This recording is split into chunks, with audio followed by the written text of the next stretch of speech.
The joy of a championship is not promised. It is a pursuit. Yeah. A journey that is demanding and never direct. Every turn a new challenge. A series of peaks, valleys, rises, and falls. These four teams have hunted the same elusive goal for weeks. Tirelessly, relentlessly, without fear. I won't back down. Nah, I'm coming for the crown. They've got some juice. Their quest has taken everything to get here. With the final goal just outside their reach. Which team will give even more to earn that joy? Or never.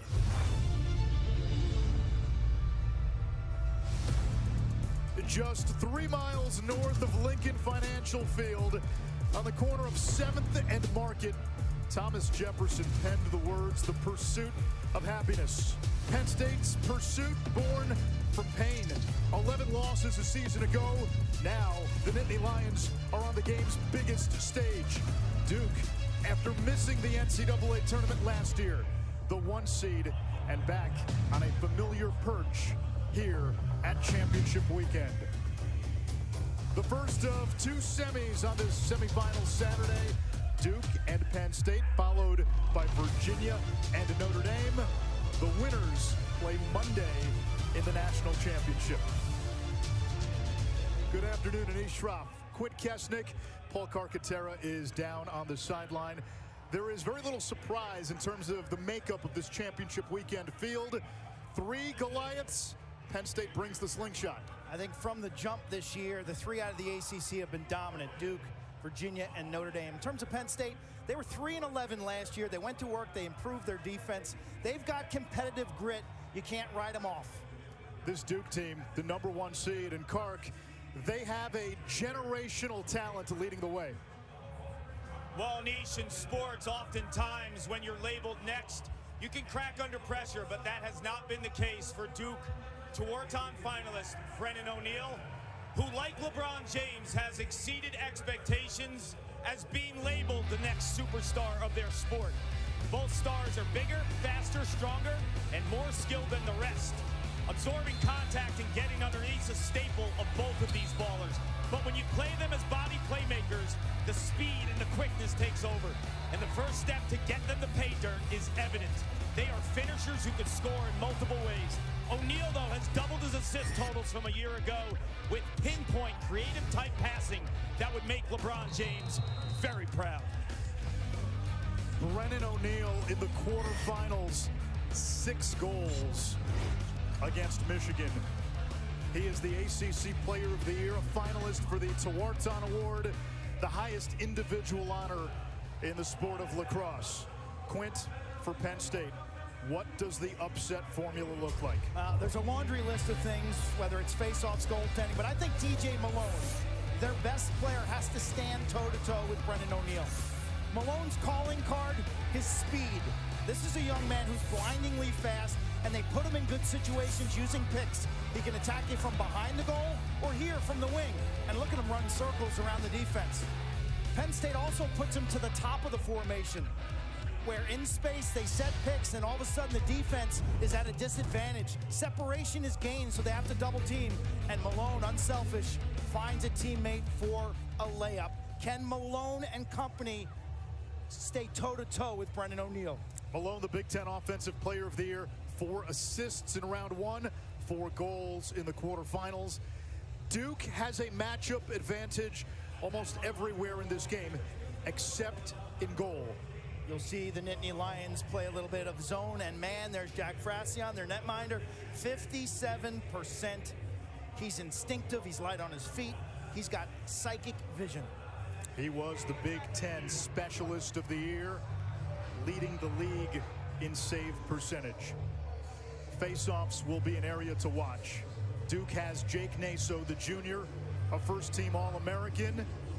It's been an area of concern for Penn State most of the season. The Blue Devils, as a team, top 5 nationally in facing off. First of 2 semifinal games on this Saturday in Philadelphia, about to get started. Matty Palem is our head official.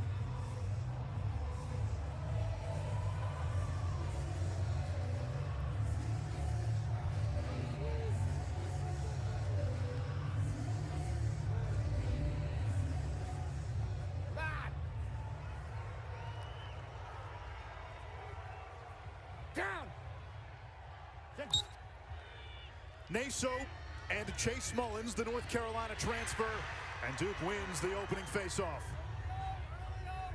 The Blue Devils on offense led by one of the most potent attacks in the country. Andrew McAdory, 2 and white, carries, streaking to the cage, misses wide, and he was in the crease. It'll be Penn State ball.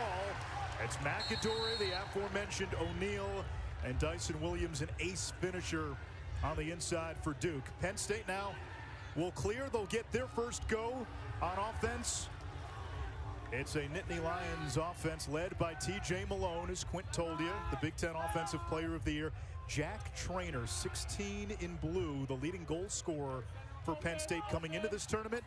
He's been banged up. In goal for Duke, the Kaiser, William Helm, a transfer from Division III St. Lawrence. Here is Malone. Kenny Brower stick checks it loose. And Duke's defense with the first big stop. Round 1 to Kenny Brower. The lefty veteran, he has stood toe-to-toe with the best in the ACC this season. We got an equipment malfunction there. That's not a broken stick. The head just popped off. He'll have to get that screwed back and get that matchup with TJ Malone, who is their quarterback, and Brower has been an absolute eraser this season. Brower, a first-team All-American. Penn State creating a little congestion in the middle of the field, and Helm able to get it across to Jake Caputo. This Duke attack good for 12 goals in the quarterfinals. O'Neal had 6. The other 2 attackmen had a hat trick, and here is O'Neal against Kevin Parnham. Penn State opening this game in a man-to-man defense. They'll play some zone, but without Jack Posey, their best defender, everyone else is in the wrong seat on the bus, so to speak. Garrett Ledman now on the doorstep, and Duke strikes first. Dyson Williams, his 58th goal of the season, 1-0 Blue Devils. Watch the head of the stick. A little twister action by Dyson Williams, who's been automatic. You think about O'Neal, the growth in his passing game. Andrew McAdory, the firecracker of a Dodger. Dyson Williams was born to finish. Garrett Ledman, 1 in white, does a nice job right there drawing the double team. Jeff Tambroni, Penn State's head coach, said if we are man, we're going to have to move, we're going to have to slide, we're going to have to help. Well, they were late in their recovery. The nice ball reversal by Duke. Dyson Williams with the layup. You mentioned Jack Posey, senior captain, All-American, injured his leg in the quarterfinal win against Army for Penn State. He was on crutches yesterday. And Duke, after the goal, wins the faceoff. Posey was the guy who was going to draw that O'Neal assignment, and everybody would have been in their places. But now, everyone's got to bump up one and changes the matchups, Anish. And for Duke, they expect a lot of zone today. Penn State still in a man-to-man. Tommy Schelling, 31 in white for Duke, part of the second midfield, a Lehigh transfer. Schelling has come on late in the season. Owen Caputo now. His dad, Ron, the defensive coordinator for Duke. Behind the cage, Brennan O'Neal turns the corner.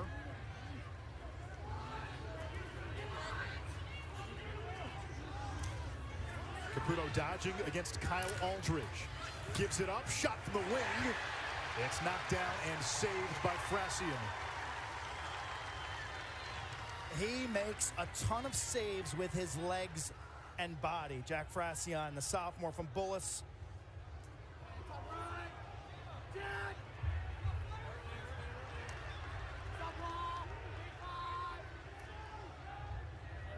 Penn State now getting its personnel on. Ethan Long, 20 in blue, One of the heroes of the round one comeback against Princeton with 5 goals, a career high. Here's Winkoff. He loves that sweep to the middle to the right hand. 48 in blue, the Binghamton transfer. Now Malone through the contact. Malone's got a short stick matchup. He isolates Aiden McGuire. Feeding. Shot to Mercer. Is behind the cage. A little too high. Closest to the ball when it goes out of bounds. Awarded possession off a shot. So it stays with Penn State. And Long gives it up with Wilson Stevenson shadowing him. Shot clock down to 13. Here's Jack Traynor. Now Mercer. Shot clock into single digits. Winkoff. Long. Penn State ties it up.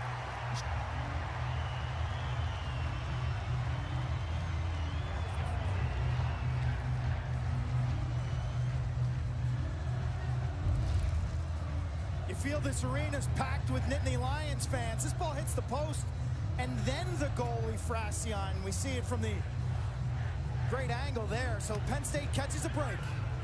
They love to spin the rock. When you watch this team throughout the season, one of the main reasons they went from 3 wins to triple their regular season total to 9 was the ball movement and the crease play. When you watch Penn State, their ability to feed inside on the high crease defines their ball movement in their offense. Yeah. Long down the stretch. Multiple goals in 4 of his previous 5 games. A Penn State team that in 2019 reached championship weekend for the first time here in Philadelphia. They were ambushed in the first quarter by Yale as we get a face-off violation against Penn State. 2020 Penn State goes into the season as the preseason #1. COVID hits. And then the program over the next 2 years plummeted from penthouse to gulags. 3-11 last year. TJ Malone healthy this year. Jack Traynor healthy this year. And it's been a redemption song in 2023. That team in 19 had star power on offense. Grant Ament, Mac O'Keefe. This team known for their grit, their competitive grit. They've improved their defense radically from a year ago by over 3 goals per game. We're seeing zone for the first time from Penn State. Cark, how does Duke want to attack? Well, you have the perimeter shooters with O'Neal. Here's Balsamo weaving inside and scores. The freshman Charlie Balsamo with a machete through that Penn State defense.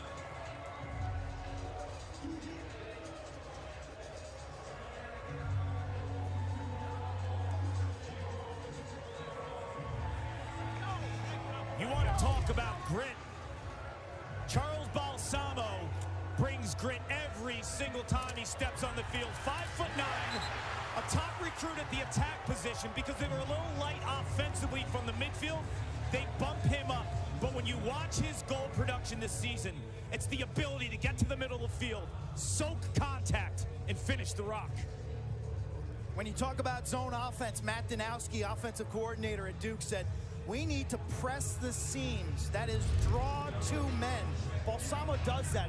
He sniffs that out, and he's between the 2 defenders and senses that there's not sufficient contact there, and he takes it to pay dirt. It's his first goal of this NCAA tournament, and Duke 4 for 4 on faceoffs. And this is where Duke can be dangerous. They can play make it, take it because of Jake Naso at the X.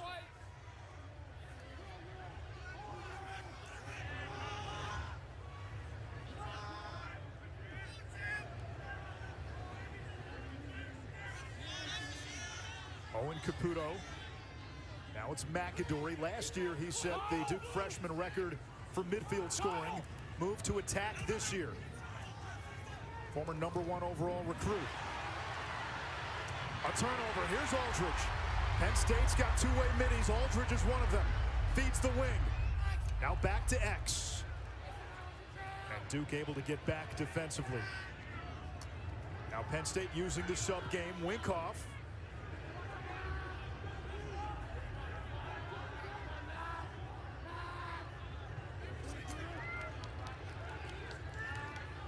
Both teams have their personnel on. Winkoff goes to work against the long stick Keith Boyer. We'll see his brother Jose later today when Notre Dame plays Virginia. Look at that D. Charlie O'Connor all over his man. A flag is down. And a delayed penalty coming on Duke. Winkoff sweeps to the middle. He scored the game-winning goal in each of Penn State's first 2 NCAA tournament wins. And he has assisted on both of Penn State's 2 goals today. We're all even at 2.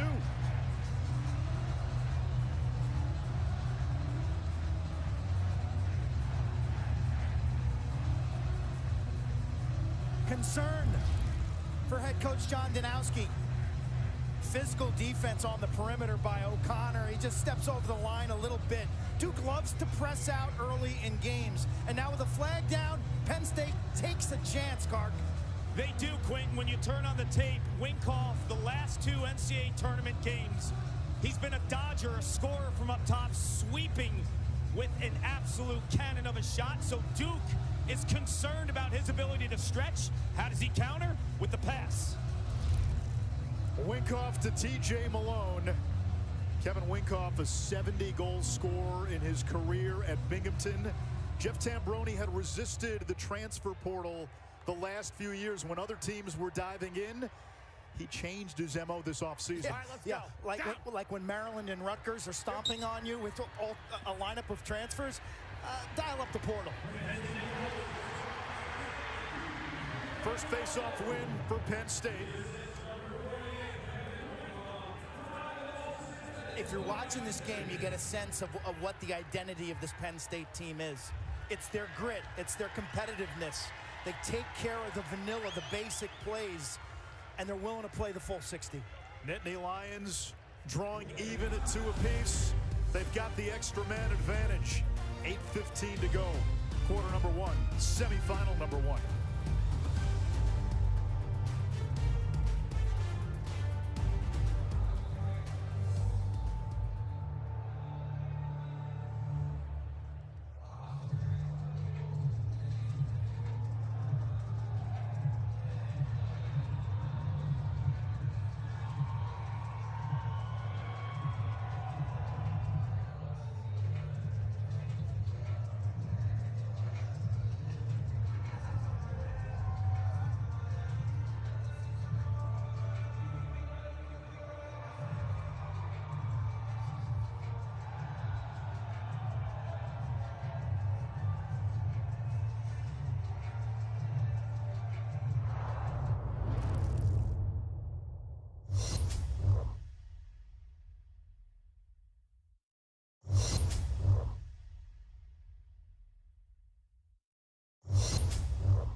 The Duke Blue Devils chasing a 4th national championship in program history. 2010, C.J. Costabile, the overtime winner, a storybook ending for the Blue Devils.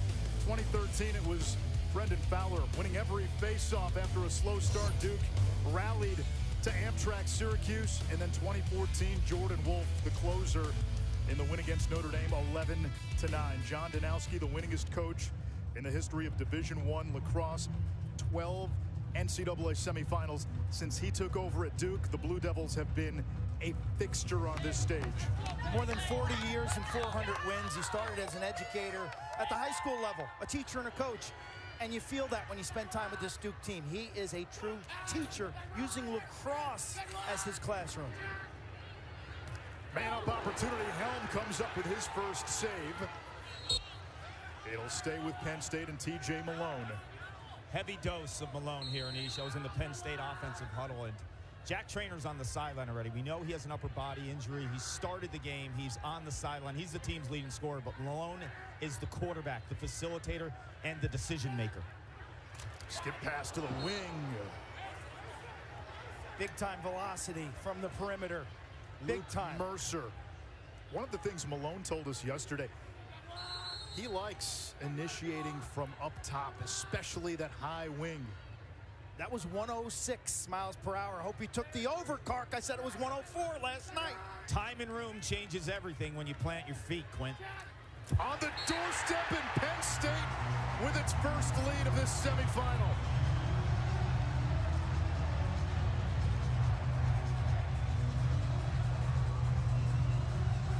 Not all face-offs are created equal.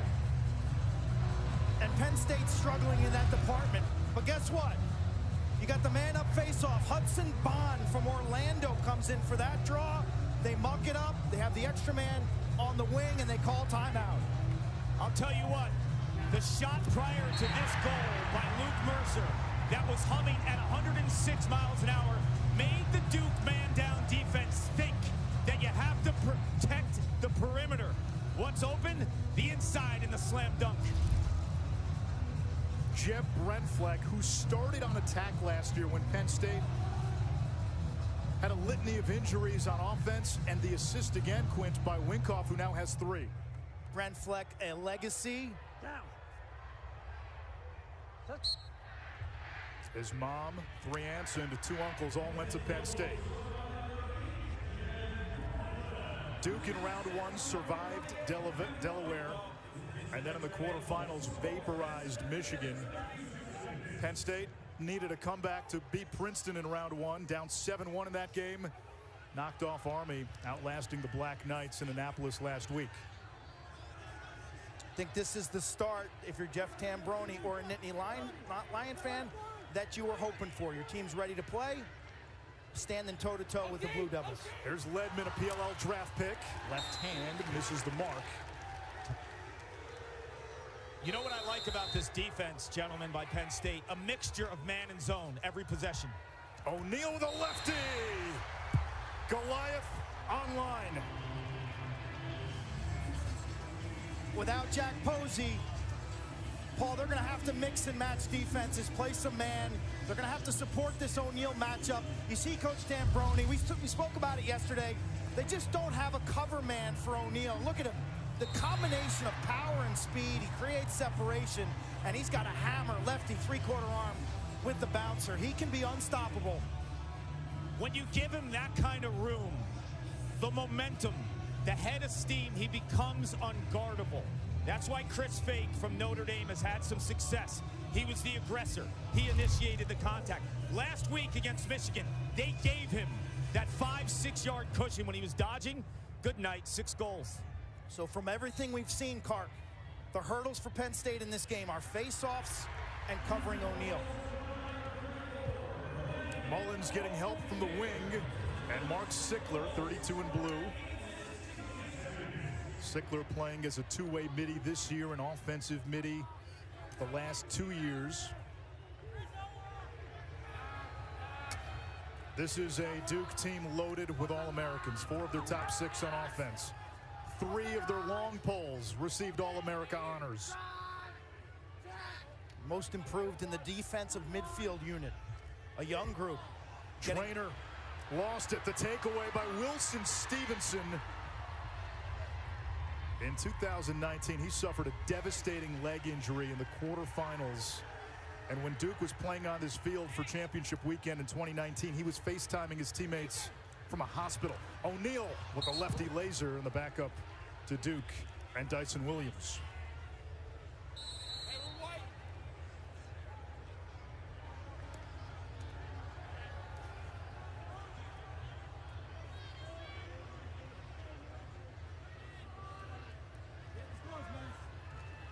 This is Tommy Schelling, top 10 scorer at Lehigh, and they like him on the invert. He was an attackman at Lehigh. A sub game going on here with Duke, playing this 5-on-5 in the offensive set. McAdory's got a short stick. Will try to use his speed. Turns the corner, denied top side. Still plenty of time to shoot. Williams shot saved. Frassian. Rebound loose in front. And a loose ball push against Duke. Penn State ball. Best stop of the day. Frassian moving his feet side to side, covering the net. And that was an interesting tactical flurry there because Penn State ran a man off and Duke had the momentary 6-on-5. Shot clock never reset.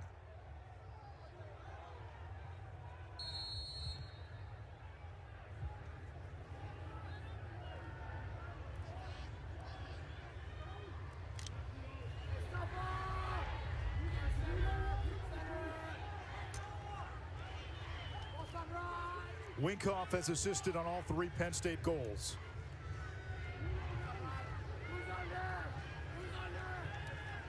Duke pressing out far on Winkoff with Boyer. There's the sweeper. Now Matt Traynor, Penn State's top scoring midfielder. Younger brother of Jack Traynor. Frizzoli denies him. Shot on the run by Matt Costin. 4-3 Penn State.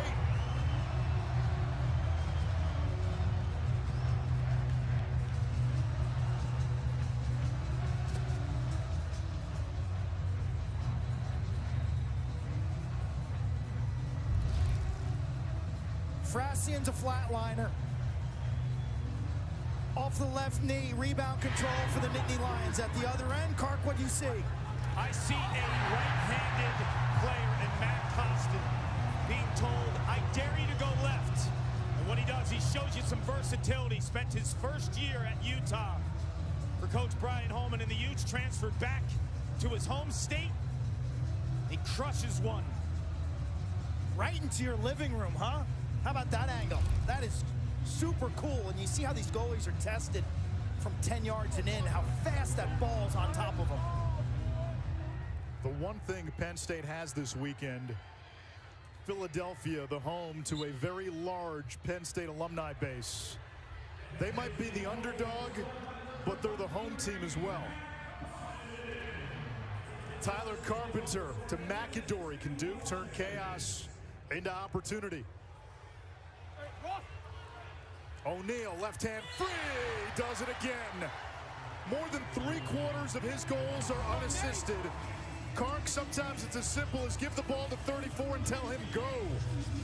Look, from a size, speed, skill, and strength standpoint, and I'm not saying he's the GOAT Gary Gait, and I never will, but I haven't seen someone this big, fast, and strong with the skill and the snap of the release like this. This is crazy. This is unguardable. He's too big, he's too fast, he's too strong, and he's too accurate of a shooter, Quint. That's 90+ on the run while being covered, okay? He's the fastest Duke player ever to 100 goals. When he was in 8th grade, he verbaled Penn State. Okay, this was a guy, I remember watching highlights of him. We covered him in the World Series of Lacrosse, actually, in Denver. Joe Beninati, when he was 13. I remember looking at him like, oh my gosh, what is this? Well, he's gotten faster, actually. He was always a monster. He was always mammoth. But he's gotten faster and quicker. And, man, he has worked on his game. He's something else. And I think he's picking this tournament this year to say, hey, I've arrived big time. 2 years ago, the ACC Freshman of the Year, an All-American last season, and perhaps the Tewaaraton winner this year. Well, this stings. This stings right here. Offsides on Penn State. Duke unsettled the other way. McAdory pulls it back. Checked by Alex Ross, the freshman.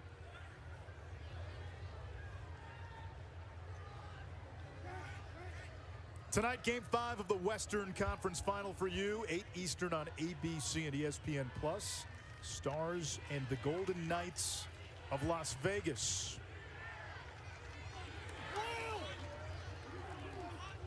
Charlie Balsamo now. Over to Ledman. Little fake. Marked by Sam Sweeney. Ledman 3 for 20 shooting in his last 5 games. Denenza now snakes back around. Ledman from up top with a blast.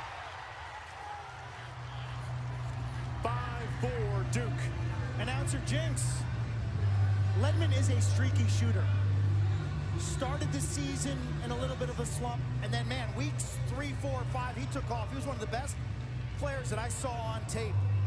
This is a guy who played D-Midi last year, Kark, and now he's a full-time midi. He's going to get a shot in the Premier Lacrosse League as a two-way guy. Well, his experience a year ago on the other end will pay dividends, but he has the biggest weekend of his life right now to deal with.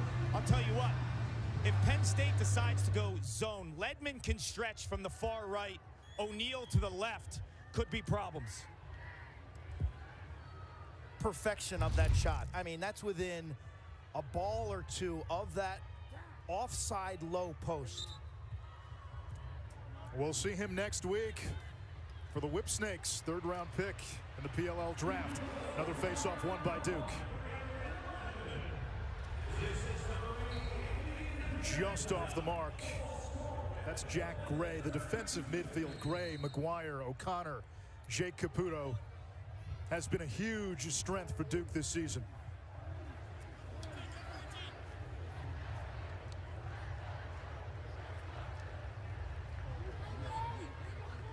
Two minutes to go in a high-scoring first quarter. O'Neal's got 2 goals. Man-to-man defense from Penn State. Caputo now inverts.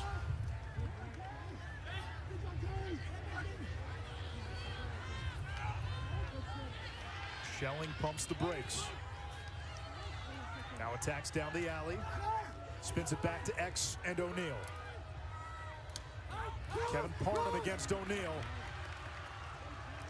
Those checks do nothing. Schelling turns, fires, scores.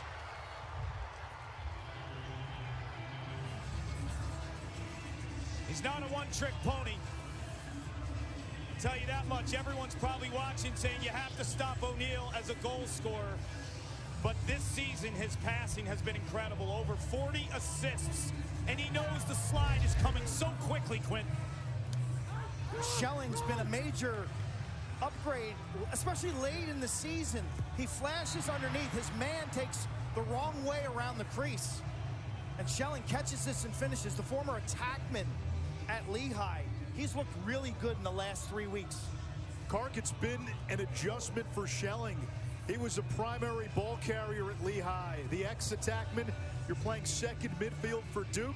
It took him about a half season really to find his role, but he's been a big playmaker down the stretch on that second midfield unit. And it should. When you have the ball in your stick and you're behind the cage like TJ Malone, you're the quarterback, then you're asked for the first time to play an off-ball midfield type role.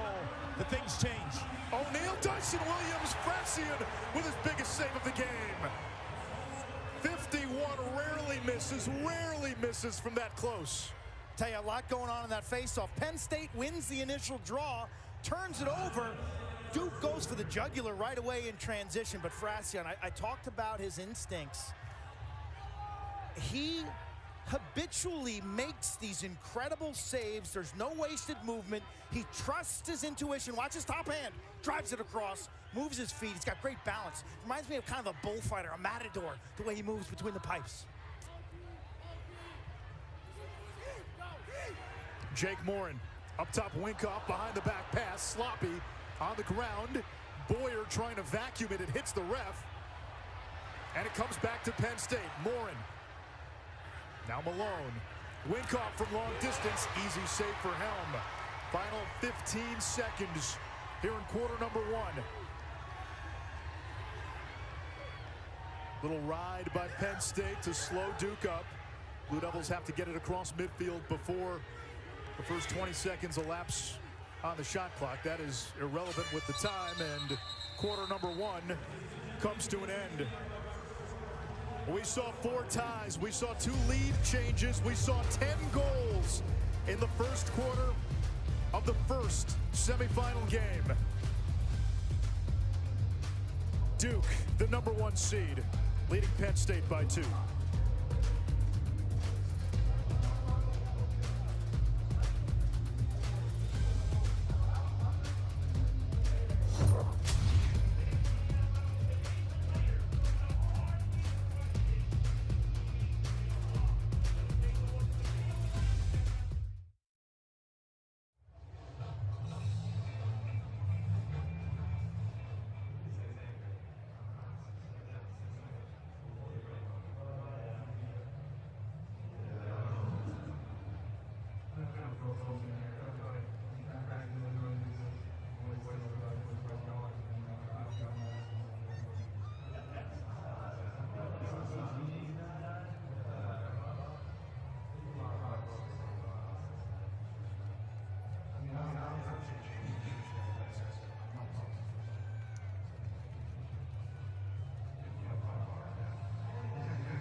Philadelphia home to championship weekend for the first time since 2019. That was the last time Penn State got to championship weekend. It was their only time. The Nittany Lions in round one were down 7-1 to Princeton, then mounted a comeback, went to his own defense. Kevin Winkoff tallied the game winner to the quarterfinals in Annapolis. Penn State jumped out in front of Army, then held off a furious Black Knights comeback. This is a team, 3 wins a year ago. Jeff Tambroni is the architect, making his 5th trip to championship weekend as the head man. Remember, he led Cornell to 3 championship weekends. There you see the former attackman for Hobart, West Genesee product, okay? The roots are through Mike Messer and toughness. Jeff recruits toughness. I remember when I was an assistant coach at a high school level, he'd come in and he goes, I know who your good players are. I want your toughest guys. And that's the identity of this team. Tell you what, these guys are not flinching. They're not going to back down. We saw them yesterday in practice too, gentlemen. Like, there's no flinching in this team. This is a tough team that trains as hard, if not harder, than any team in the country. Clark, I think the 2 challenges after that first quarter, face-offs and guarding Brennan O'Neill. They can scheme up as much as they can to stop O'Neill. I think the face-offs are harder to fix ultimately. Yeah, there's also phases to this offense, and Matt Danowski, the offensive coordinator for Duke, just told me they're hitting Penn State in phases because they don't want Penn State to set up in the zone right away. Duke has won 8 of the 12 face-offs. O'Neill 2 goals and an assist in the opening quarter. Zone defense here. First midfield on. Balsamo, Denenza, Ledman for Duke. Williams. Now O'Neill. Charging toward the cage. The backup to Dyson Williams. 21 to shoot. It's fine on offense. Again, press a seam, draw 2 men. You'll watch Duke, they'll start with 1 player on the inside, and then they'll bump somebody else inside. Penn State's got to respect the guys on the crease. Talking to Brennan O'Neill, he said, I need to find the 3-on-2, Anish. That is, what side of the field does Duke have the 3-on-2 man advantage? Shot clock at 2. Ledman's got to shoot it. He does. Frassian, the save. Parnham gobbles up the rebound. Sickler the other way. That's the best the zones look today.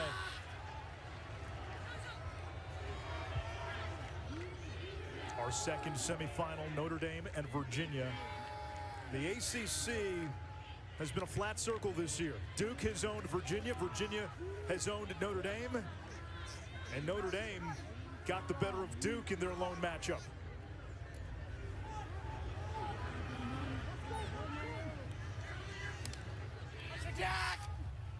Malone picked up by Boyer, or rather Brower.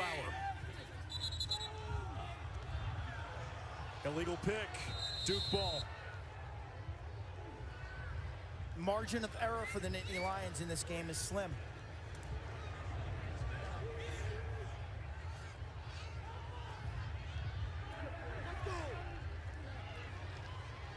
The pick rules in lacrosse are almost identical to basketball. You've got to be stationary, feet shoulder width. You can't use your lacrosse stick to gain an advantage.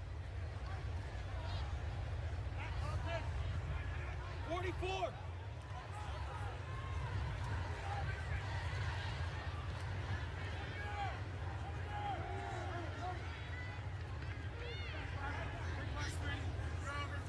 Here comes McAdory, back-to-back hat tricks in this NCAA tournament. Schelling setting the pick. Duke playing 5-on-5 here, Anish. With that sub game, they're just holding a player out in a hangman position, top right of the box. Schelling against Costin. McAdory. Now back to Schelling. Turns the corner, good slide, comes back up top. O'Neill with a hammer. Freshie on the save. Rebound. Dyson Williams goal. It's a tough pill to swallow, Quinn.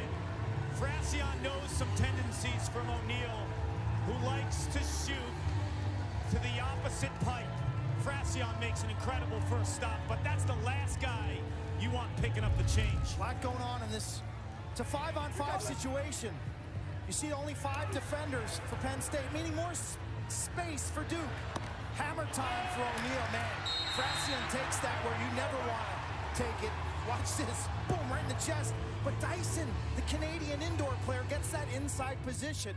Rebounds have been big in this NCAA tournament. Look at him react. He's a step ahead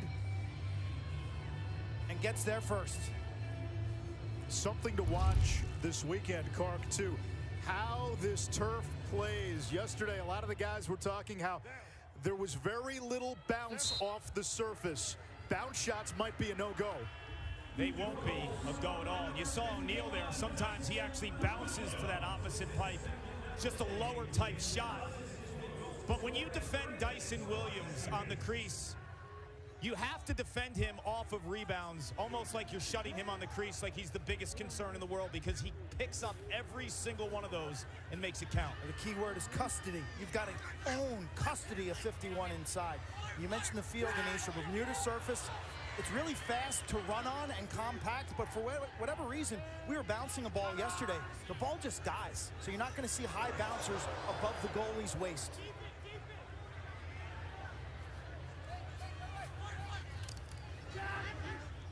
Malone looking for the crease feed. It's not there. Stevenson ahead to Aiden McGuire. McGuire's dangerous. That's where Duke's really upgraded this team this year. They're clearing, scoring more in transition. The connectivity between the D and the O is better. Ledman spins back to the middle. Loads up, save. Frassian again with the body. 6 saves for the goalkeeper from Annapolis. Aldridge now. Here's Chris Jordan. Shoots wide. That's Jordan, a Division III transfer from St. Lawrence, shooting on his old goalie from St. Lawrence, William Helm. That one stung Frassian. He's down on the turf right now, taking a knee. His goalies wear chest protectors, helmet, gloves, not much else.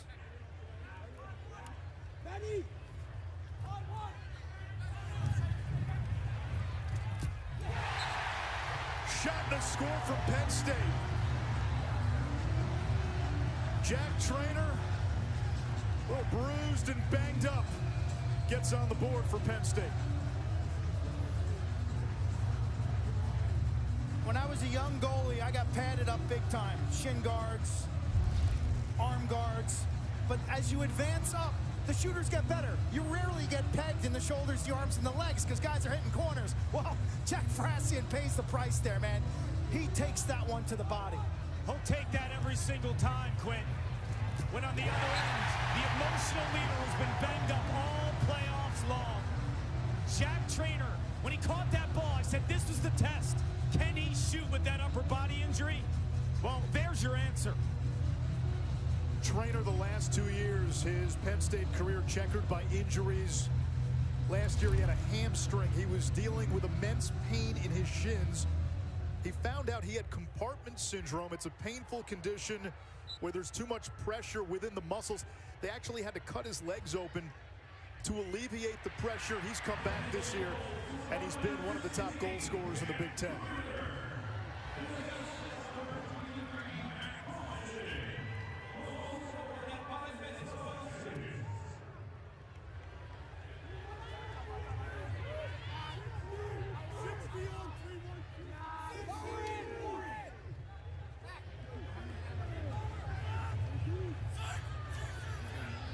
There's Matt Traynor, Jack's younger brother, against Frizzoli.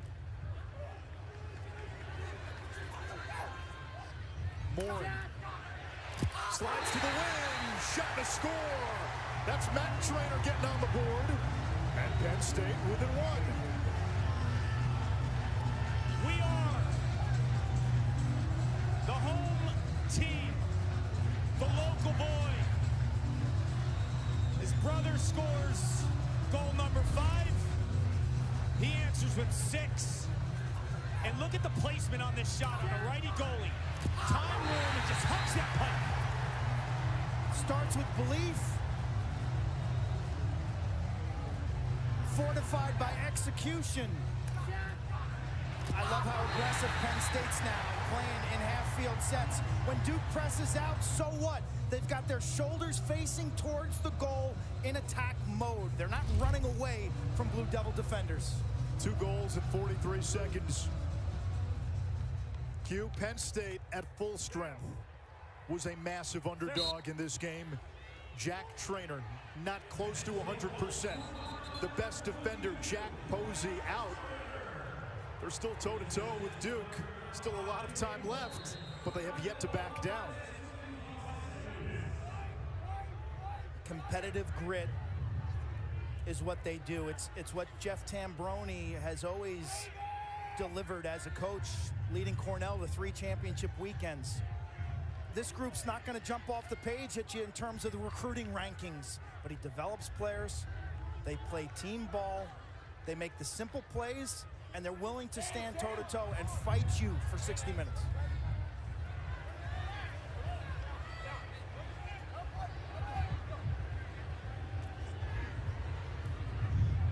Zone defense from Penn State.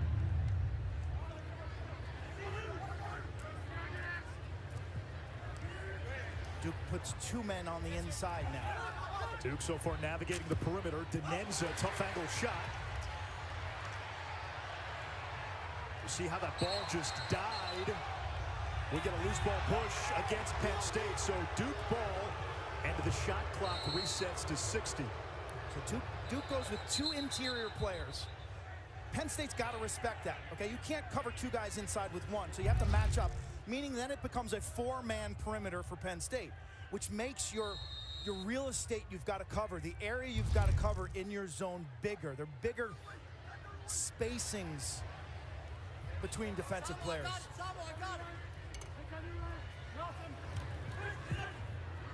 Denenza flips it back to O'Neal. Up top, Ledman. Nice face dodge, lefty, got it!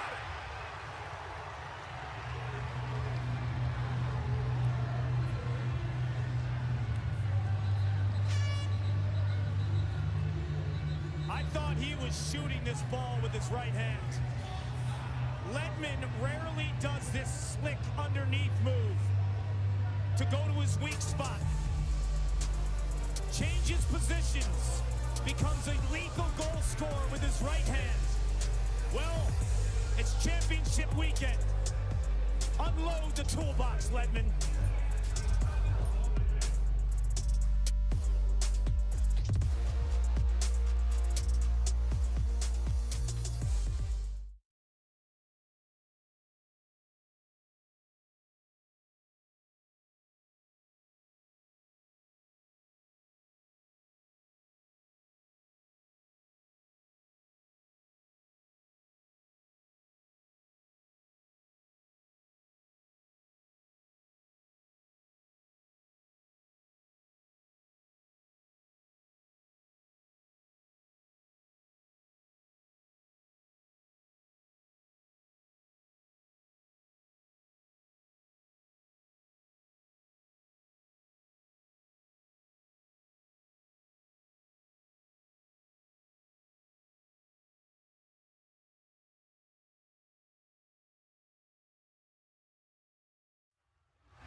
Keep those two in line, Cotter. Bill Tierney, Matt Ward out of championships in Bristol right now. John Danowski used to be Bill Tierney's bartender at an old Long Island watering hole by the name of Yesterday's News. Today's news is Duke on top 8-6. You look at the stat sheet, Duke, big advantage. Shots on goals. They have not turned it over much, but Penn State has managed to keep this close. And we get a face-off violation on Penn State. That is their second of the half, so one more, and Duke will have a man up. You see the pace of this game, and I was in the Penn State huddle. Jeff Tambroni wants his offense to be patient. Duke is a deeper team. They're more talented, but the toughness and decision-making of Penn State can keep them in this game. And slowing it down a bit and kind of countering the depth of the Blue Devils. Here's Chris Jordan. He'd been banged up a lot of this season. Again, shooting on his old teammate, William Helm from St. Lawrence. Now Malone, he's been quiet. Kenny Brower has a lot to do with it. And Caputo comes away with it after the cause turnover by 29 in white. Card for my money this year, Brower was the best defender in the ACC. Well, your money's good. It's really good, especially when you're buying. And Brower is a masterful technician. You watch his body control. He's never out of position. His footwork is impeccable. And look at his stick location, too. There's no exaggerated high choppy checks. They are precise, and he means business. Using that stick like a pitchfork, getting inside, not giving the attackman any space to breathe. Caputo against Hawes. Gray, his shot or pass picked off by Frassian. Outlet to Aldridge. Penn State can run. Aldridge over to the wing, saved by Helm. Loose near the cage. In the crease, interference, Duke ball.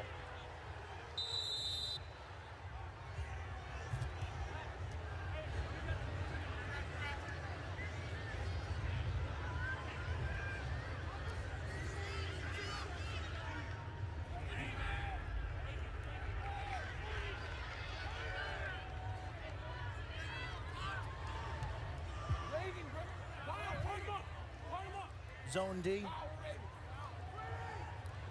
Biggest area of improvement for Penn State this season, their defense. They've improved by 3 goals per game this year under new defensive coordinator Joe Bucci. Done amazing work. No Jack Posey, though. Their top defender got hurt in the quarters.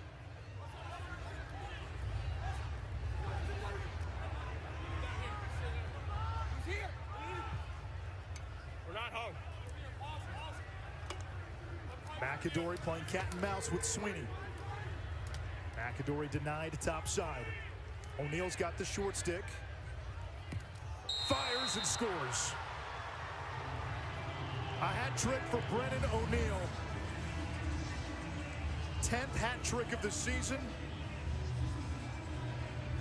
9-6. Starts with the defense. Tie him up.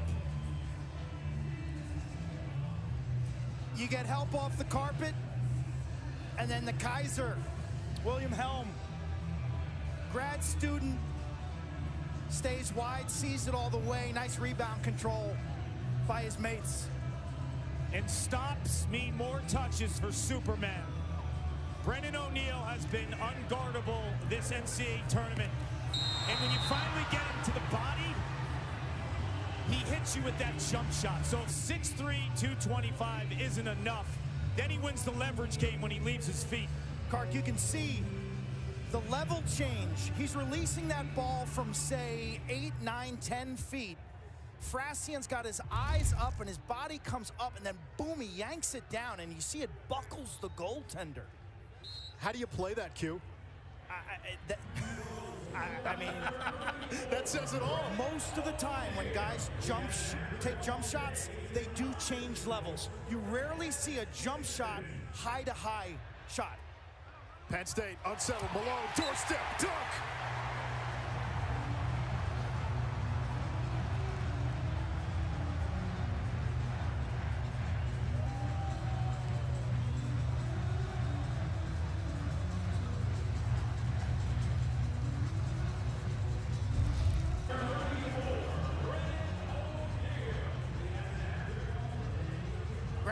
ball converted into a little numerical advantage. Beautiful pinpoint passing. A logistical symphony for the Lions. Quint, you've been to Jeff Tambroni's practices in the offseason. I have too when we're covering college football. A staple of that is ball movement in transition, and that was just beautiful offense.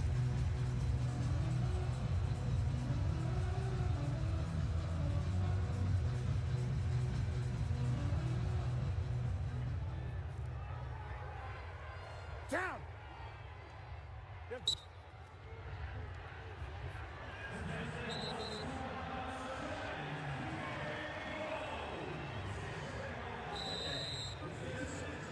Penn State starting to close the gap on faceoffs. It's now 9-9.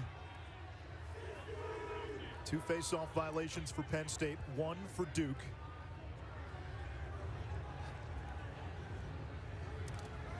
Trainer using the pick. Winkoff, who's got 4 assists, got run over.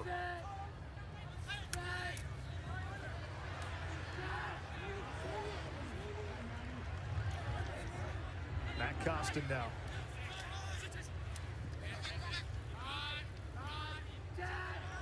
Over to Malone. Left-hand 3.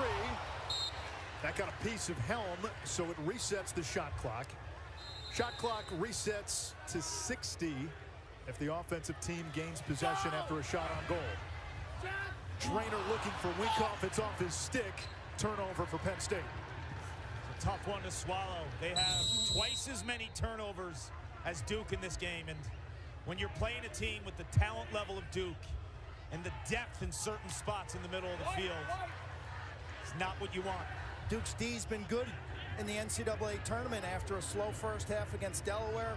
They stay in their man-to-man. They don't want to slide to their poles. They've kind of put those guys on an island, but they'll support their shorties, that is their defensive midfielders, and that's the group, to me, that has made the difference. Ledman looking for the hat trick. His shot snuffed out by Frassian.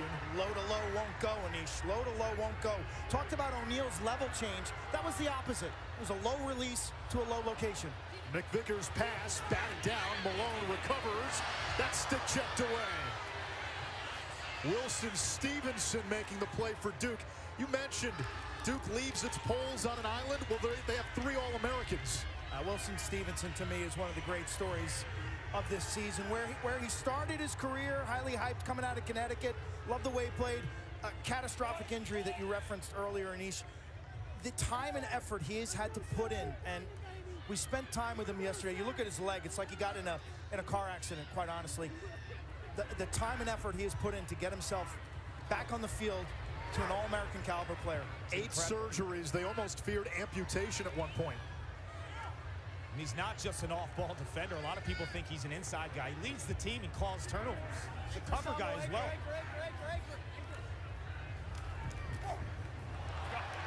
Unforced error by Duke as McAdory can't handle the Ledman pass. I tell you, our last 2 weeks in East, we spent time with the Army team. 2 weeks in a row, we covered their games. You spend time yesterday with a guy like Wilson Stevenson. The strength of this sport are the student athletes. These are amazing young men who are going to do great things. I'll never forget, gentlemen, after that injury in the quarterfinals, the week between the quarterfinals and the Final Four, I went to visit him in the hospital, and he was not in a spot where anyone would want to be, but he was still smiling. He was so positive, and all he wanted to do was talk about his team. Happened in 2019, the injury did against Notre Dame. Winkoff has 4 helpers. Now Jordan. And Penn State gives it right back. 11 turnovers in the first half for the Big Ten #1 seed. Important 1 minute to go here at halftime. To win big playoff games, you got to control and win the last minute of every period. Nittany Lions, the 1 seed in the Big Ten tournament. Here's Gray.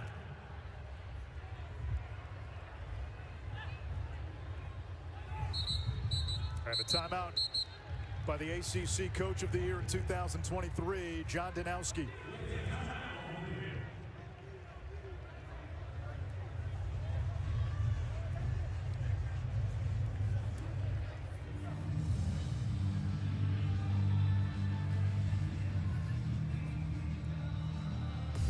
2019, John Danowski holding up the phone as Wilson Stevenson FaceTimed his teammates in Philadelphia for championship weekend from the hospital. A young man that looked to former NFL quarterback Alex Smith for inspiration on his road to recovery. From a great family. I think he was born in Japan. The family spends a lot of time in Western Canada and British Columbia. Wilson, uncommon maturity for a college senior. You really, when you speak with him, you feel like you're talking to a 35-year-old.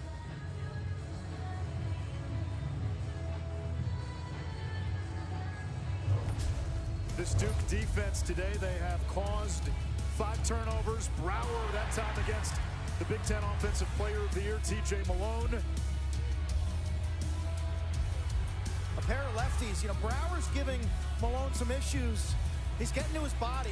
I talked about Malone's speed being his special sauce, and Penn State has not been able to use picks to get Brower off the hands and hips of Malone.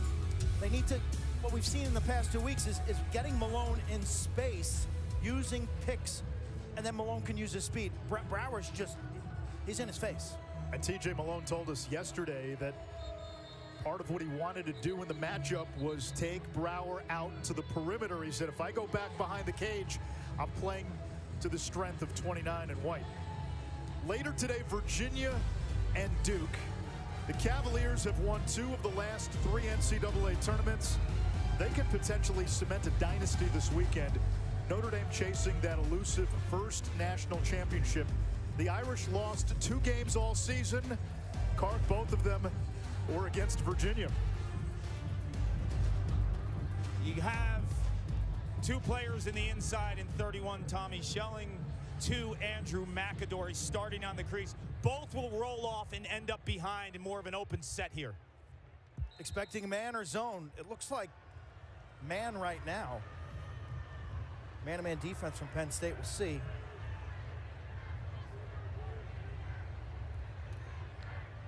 No shot clock, 40 seconds to go, opening half. If O'Neal goes to the goal, 34 and white, he's got to be thinking the double's coming quickly. Now Penn State changes it up and they sit back in the zone D. 94 points on the season for Brennan O'Neal, tops in the country. Make it 95 actually with 4 today. Charlie Balsamo against Sam Sweeney. It spins to McAdory, goal line extended. Now O'Neal fighting his way through the defense, lost it. And Parham gets it to Frassian. Half number 1 comes to an end. Penn State the underdog, hanging around, but Duke the 1 seed with a 2-goal advantage. Brennan O'Neal, 3 goals and a helper in the opening 30 minutes. Nittany Lions do a nice job of fighting through a screen that was set, and they collapse on O'Neal.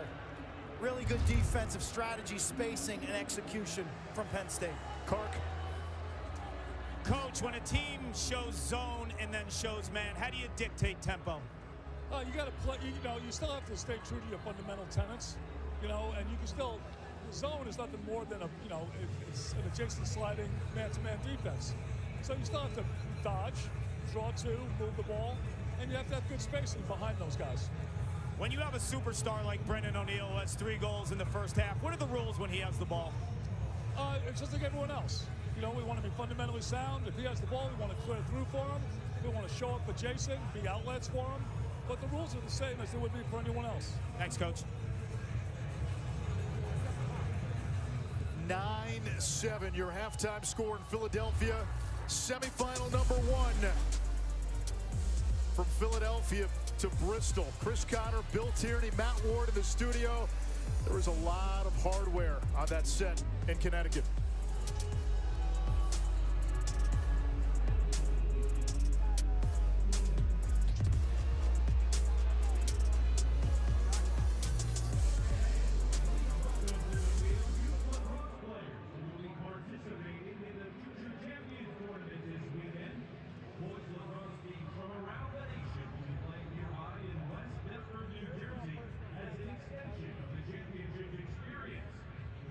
Participants are ages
Liberty Bell. We got to mention Russ later. Yeah.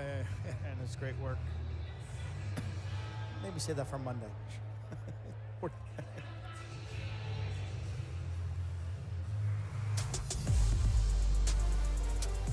Independence Hall in Philadelphia. Philly, the site for the national semifinals. First time since 2019. Penn State with that large Philly alumni base hanging with the 1 seed. It's 9-7 Duke at the half. And Ishraf Quidkesnik, Paul Carcaterra. We'll hear from him in a moment. How has this game stayed close? It feels like every time that Duke has gone on a run, Penn State has answered. I think the face-off being even at 9-9 is what jumps at me most, and I think Jack Frasian's won the goaltending battle. Overall, I think Penn State would prefer a slower tempoed second half. Brennan O'Neill, 3 goals and an assist in the opening half. Penn State does not have an answer for 34. Nobody does. He's got the rare combination of skill and power at 6'3", 225 pounds. Remember, this is a junior who's going to be playing for the senior national team, Team USA. I mean, that running jump shot on the run, left-handed, change of levels is just lethal. Well, Penn State's going to have a chance. It has to be with Jack Frasian, who's had some spectacular saves in that first half to give Penn State opportunities to come within 1 and 2 goals.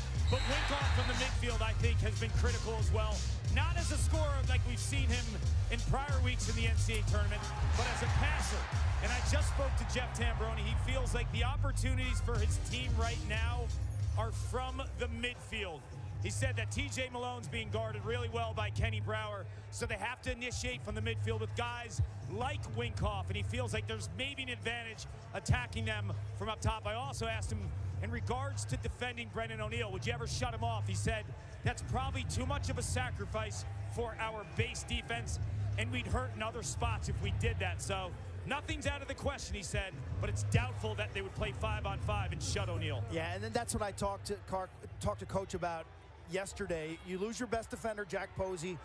What can you do in a week? The tendency is to want to overcoach it, and Coach is staying true to this team's identity and who they are defensively. Mullins wins the faceoff to begin the third quarter, and Penn State will go on the offensive first. That's the shocker right now. Penn State is up, I believe, 10-9 in faceoffs. John Danowski, though, telling us yesterday, Naso, someone who generally gets better as the game goes along.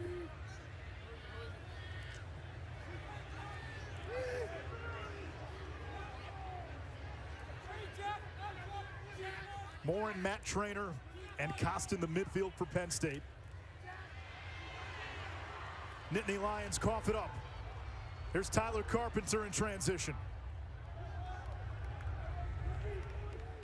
McAdory, Jake Caputo, one more. A little too much air on the pass, and Penn State comes away with it. That's Will Costin. That was the right look by Caputo. Somebody either got to his hands. In transition, Matt Costin now. That's Will's older brother. Both of these teams finish the rush, so to speak, Anish, with their short stick defensive midfielders or poles, guys like Tyler Carpenter. They go end to end. They don't run to the substitution box. Winkoff, there's that sweep back to the middle. He's got 4 assists. This time he'll shoot with the right hand to miss the cage. It stays with Penn State. Winkoff is like Kark. He's 99% right-handed. Nice try, buddy. Well, there's the first one of the weekend. Matt Trainer now from the high wing. Jack Trainer. And McAdory caught on defense. And Trainer ended up in the crease. Wow. So it's Duke ball. That was an opportunity missed. Kark, he's playing with a bum shoulder. Did you see that? Yeah, and you saw when he got up, he favored it right away. He is hurting right now. You see him favoring his left side, his upper body, and to jump through the air when you know you're nicked up, it tells you what this game means to him. Being a senior, coming back home to the state of Pennsylvania for the Final Four, it's not an opportunity he was going to miss. Trainer and Malone were 2 of the guys telling the rest of the team how important the first quarter was. 2019 semifinals. Penn State got blitzed by Yale in the opening quarter, never recovered. And the game was essentially won in the first 15 minutes. Ironically, this less experienced team handling the distractions, the hoopla of championship weekend better. Now Malone. Here's a chance for Mercer. Bouncer and Helm is there. This turf is not going to give you much. This grass has not yielded much bounce. It's a nice stop by Helm. Moving his feet. Good rebound control. Here's Ledman, a defensive midfielder for most of his Duke career. Back on offense this year. And having the best season of his Blue Devils career. Third team All-American. Denenza now, the junior. Dumps it back. Here's Balsamo. Shifty midfielder with speed. Ledman 2 tallies in the opening half. Plenty of time on the shot clock.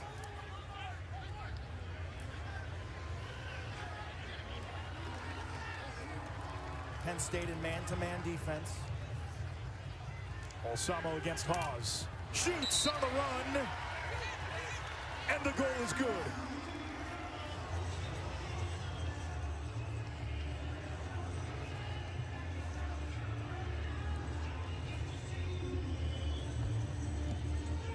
For Penn State, it's going to take all grit and guts. And Jack Trainer knows whether he's nicked up or not, he's got to be full sellout. Duke gets possession, and a fifth-year senior and trainer watches a true freshman in Balsamo go to work. I tell you, Charlie's got like a clutch aspect, a fearless aspect, a confidence aspect to his game as a freshman. Left-handed down the alleys, young man from Chaminade, tutored by Vinny Sombrado. Balsamo's got that mentality, the old school Long Island mentality, dodge to the dirt. You mentioned Vinny Sombrado. Vinny played on 4 U.S. national teams after a standout career at Hofstra. That was his uncle.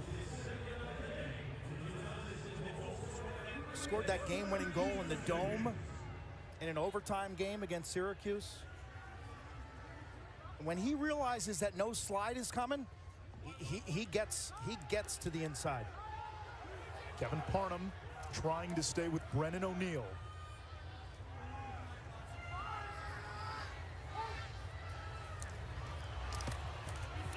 McAdory, that one's saved. Will Costin keeps it inbounds to Penn State.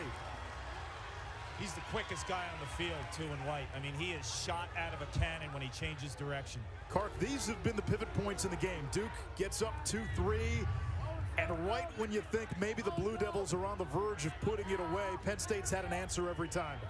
Because they have the leadership. Guys like Jack Trainer, TJ Malone, they were here as true freshmen, and Malone on a loaded offense was a critical piece to putting up record numbers. He was a 30-goal scorer as a freshman midfielder. And Malone tallies his 3rd today. And on cue, Penn State with an answer.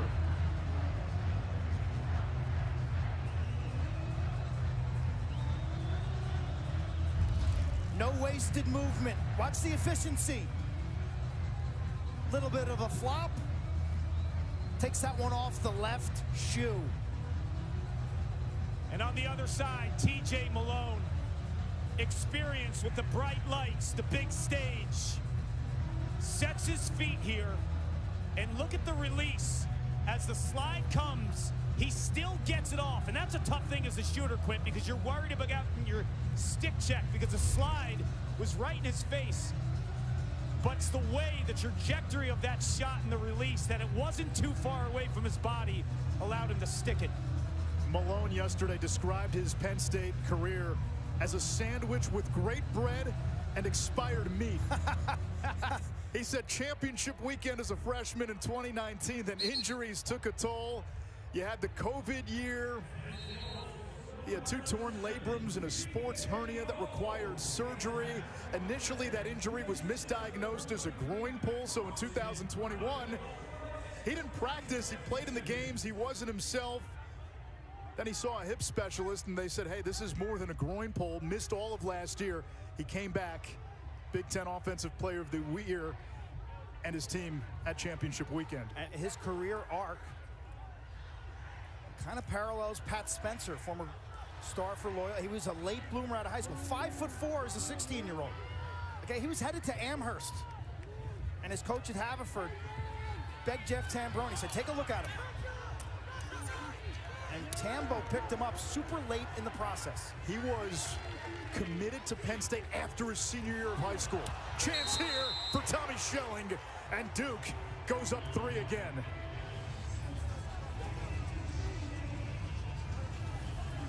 Schelling plays this perfectly. Watch 31 in the inside. A step here, a step there. Keeps him high enough in front of the crease not to lose his angle.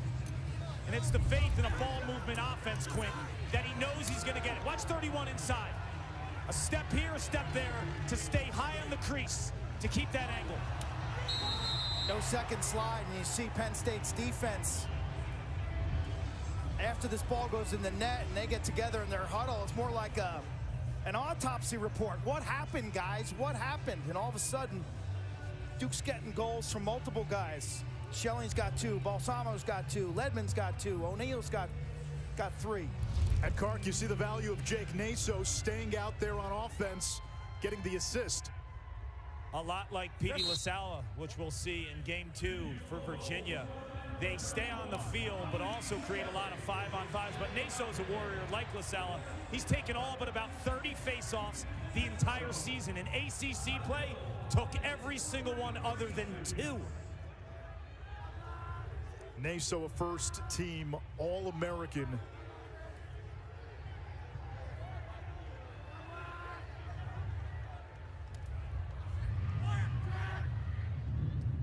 Winkoff thought about it.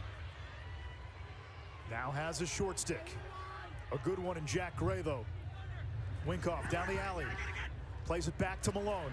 Malone with the right hand. Got a step on Brower. Back-to-back 4-goal games for TJ Malone. 11-9.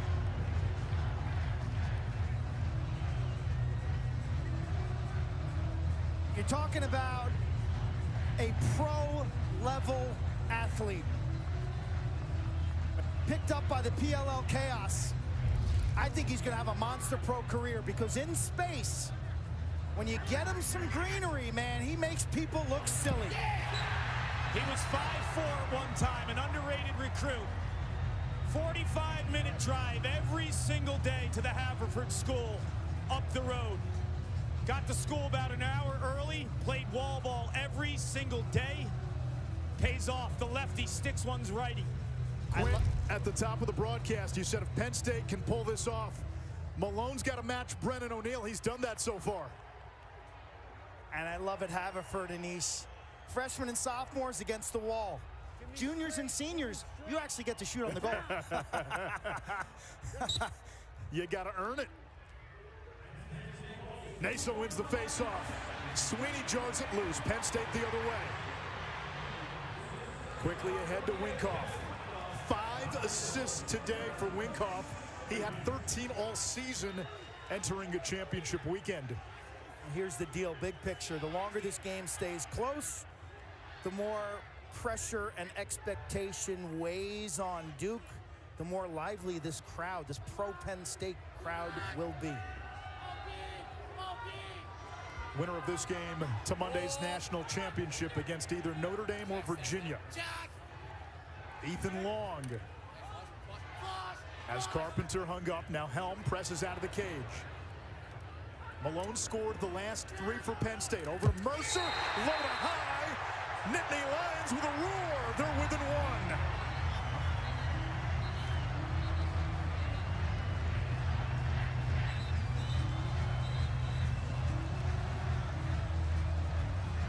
Hey, Quinn, 9 of their 10 goals are assisted.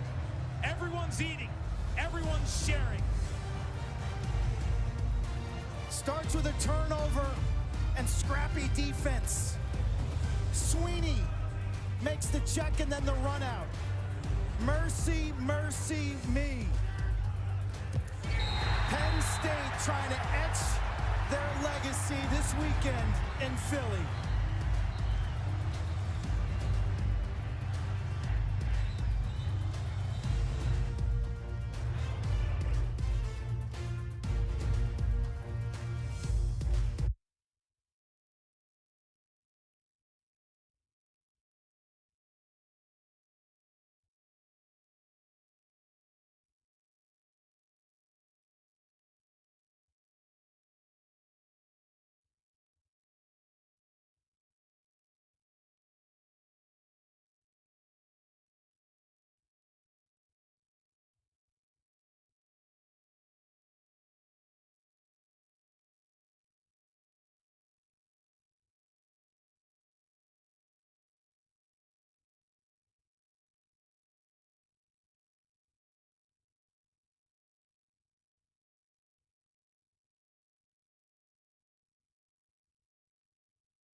Costin's got 2 assists. He's got 3 assists.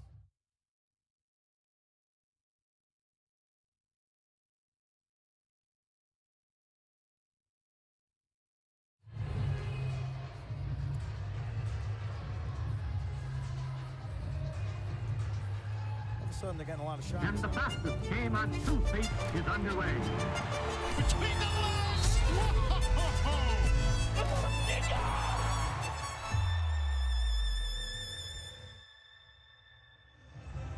We will see many of today's stars playing one day in the PLL. But on a sunny day in Philadelphia, this Penn State offense is popping.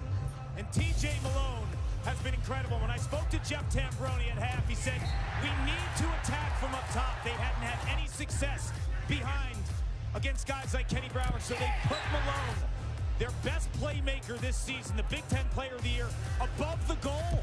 And he's sharing, he's scoring, and this offense, Quint, is clicking. Subtle adjustment at halftime to free him up a little from Kenny Brower, 29 and white, who tied him up. And man, Malone's been involved in what? In the last 4 Penn State goals. 3 goals, and he assisted on the last one. Mullins into Naso in a tangled knot. It comes to Duke and to Jack Gray. Finally now a possession for Duke. Brennan O'Neill, 3 goals.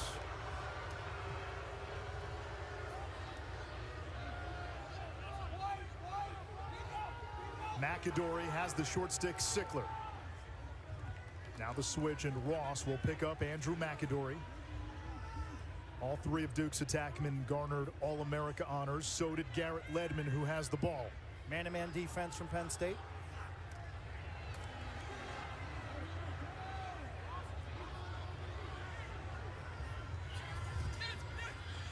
Denenza toward the cage. Brassian makes the save. The rebound to O'Neill. New 60-second shot clock for Duke. Penn State's leaving some guys on an island. Coach Tambo told me yesterday there's some guys we're not going to slide to. We've got to move and double and help out on O'Neill. But it looked like Denenza, they just left him completely on the island.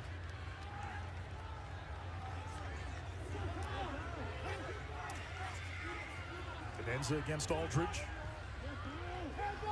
Top side, shot hits the crossbar. Big play right here. On the ricochet, big ground ball. And it's Balsamo out of the skirmish. Another shot clock reset, a new 60. Huge. And now this becomes an extra long defensive possession for Penn State.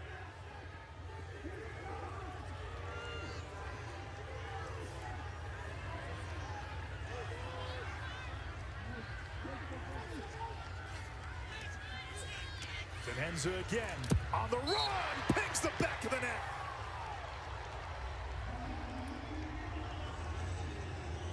Breathing room for Duke. I think he sensed it. I think 88 and white, Aiden Denenza, sense that the defense wasn't giving him respect in terms of a double team. And he'll just sweep this one right-handed across the formation. Maybe a little interference. It didn't look like Frazion never really saw it out of the pocket. He kind of guessed low, and that's a tough shot, Kark, because usually this is a yanker high to low to the far post. Instead, he puts it near side high. Yes, because goalies typically will take that step or two, knowing that guys offensively like to put it across their body. So if you can hit it near pipe, you're going to get a goalie like Frazion.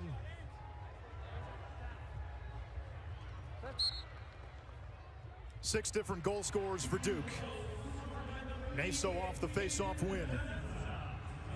That's such a deceptive shot, Anish. It's a nuanced and subtle shot because so many players will crisscross that to the far post. And as a goalie, your weight shifts, you're thinking too much, you don't see the ball out of the pocket.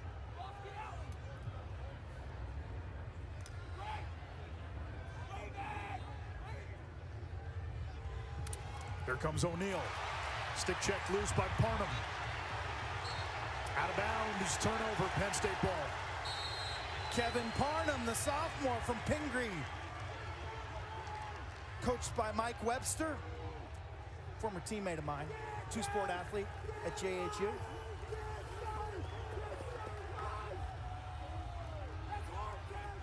NCAA men's lacrosse coverage continues Monday with the national championship game, 1 Eastern on ESPN. For more info, visit ncaa.com. Winner of this game against the Notre Dame Virginia winner. That's semifinal number 2. Winkoff has been the facilitator. 5 helpers. Malone's got a short stick matchup. There's the slide. Malone gets it to the wing. Duke recovers.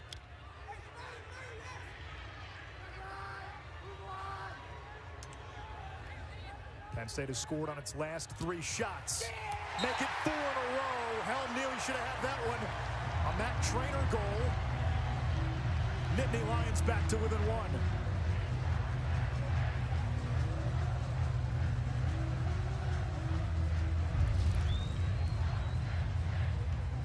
Parnham with the poke.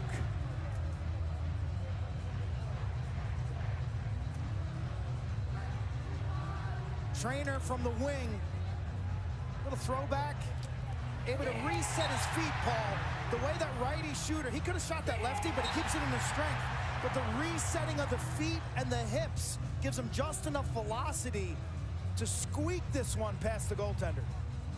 That was strange, though. It felt like Trainer, almost halfway through the release, wasn't positive if he should shoot that. You know, we're talking a lot about releases with Tenenza shooting a near pipe.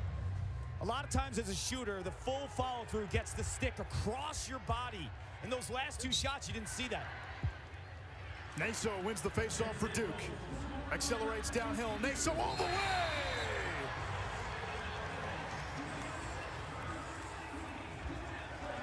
His 6th of the season. 13-11 Duke. Yesterday at practice, Naso's drilling on the side like all Fogos do. They're like kickers. I point to him and I ask John Danowski, what's most improved? He said Jake has become a real lacrosse player. His handling, ground ball acumen, the passing, the understanding where the offense can be is that pegs our goal cam. Naso bags a key goal in this game.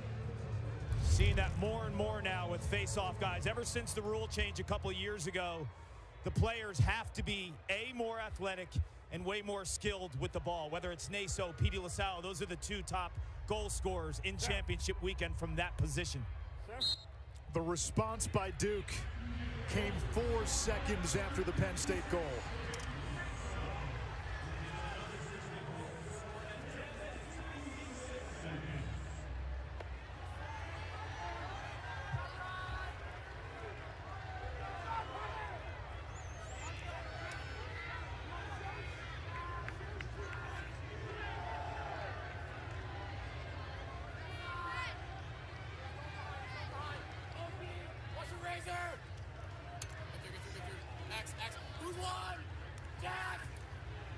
Chris Jordan now, 6'4", 220.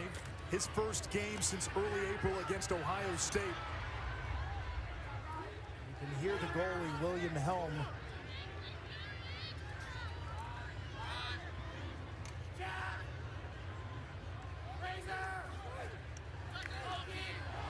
Carpenter jars it from Long. Long ambushed. Out of the melee, it's Tyler Carpenter for Duke.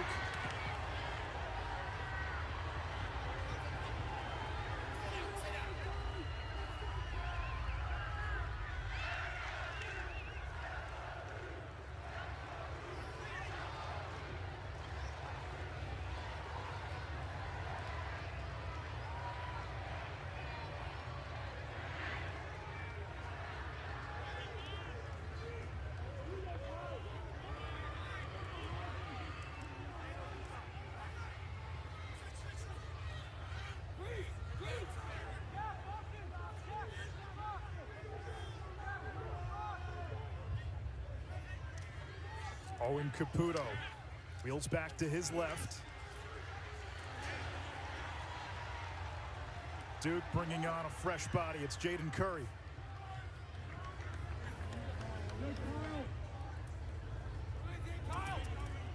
Now Schelling against Hawes. 15 to shoot. O'Neal, the pick man. Schelling on the rollback.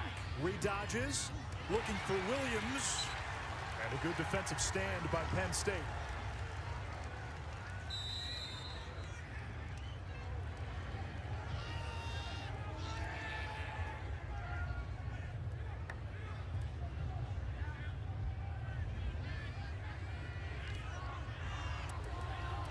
Well, if you look at Penn State offensively, that last time they had the ball, they tried to attack from behind. Carpenter and Brower on a double team to no avail. When they keep the ball above the goal line and attack from the midfield, way more success.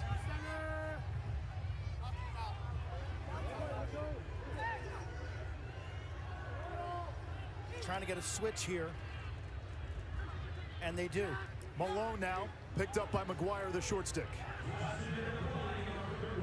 Penn State's best offensive player. Now Boyer meets Malone. Duke with the recovery. Final minute, quarter number 3. Duke has led most of the way. Jack Trainer. Bum shoulder and all. Winkoff looking for Malone. Matt Trainer. It'll stay with Penn State. Morin, 14 on the shot clock. Feeding the crease. Malone is there. Duke fell asleep. 5 goals for TJ Malone.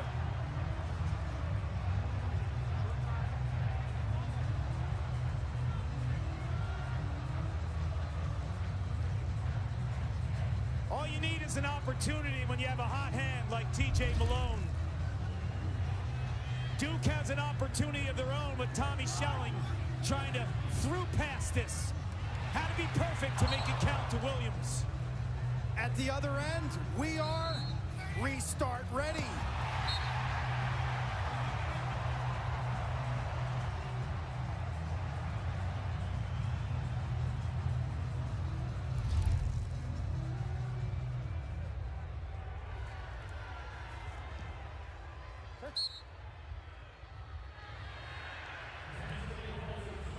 Naso wins this one back. And now Duke with a chance in the final 25 seconds of quarter number 3.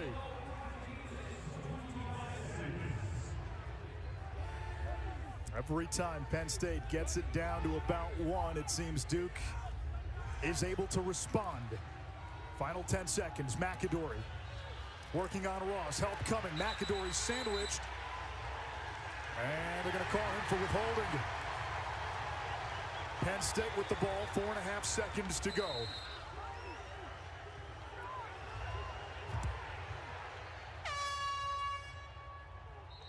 We go to the 4th quarter. A trip to Championship Monday on the line. Few gave Penn State a chance today. The Nittany Lions have made it a 4-quarter game, down by 1 to the #1 seed, the Duke Blue Devils. T.J. Malone. Big third quarter for he and the Nittany Lions. 5 goals on the afternoon for the Big Ten Offensive Player of the Year.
To the fourth quarter, Duke nursing a 1-goal lead. The Blue Devils led 7-4 at one point. They led 9-6. Penn State has been chipping away, but Duke still has a 1-goal lead going to the fourth quarter. Kark? I'll tell you what, Anish, Jack Posey's not on the field with the injured leg. He has been an incredible emotional boost for this team. The entire game, up and down the sideline, cheering on the defense. He looked at me, said, man and zone, man and zone. That's the switch they've been doing all game long. And Jeff Tambroni had the entire team. He said, we are way more connected defensively right now. And Quinn, you mentioned during the break, I heard you talking about Brendan O'Neill a little quiet in that third quarter. And he was.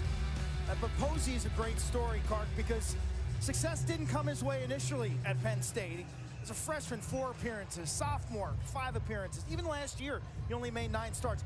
A self-made player. He wakes up early in the morning and runs with T.J. Malone. Spends countless of hours against the wall working on his stick skills. He's hard-nosed, aggressive. He's been ruthless on the ball, and now all he can do is try to lead from the bench. In this tournament, both teams have been in this spot in the fourth quarter.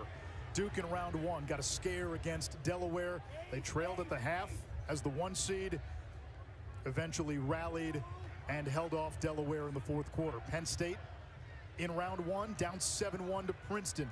Came back, actually led at the half, and then put Princeton away in the fourth quarter. Held off Army by a goal in the quarters. Ledman all the way to the cage, snakes around.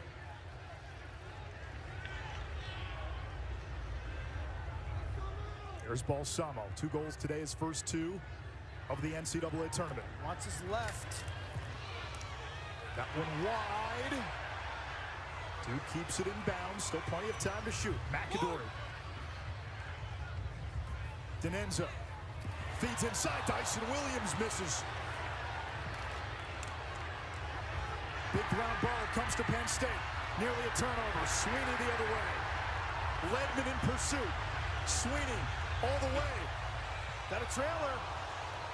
And Penn State will hold up. Nice transition defense by Duke.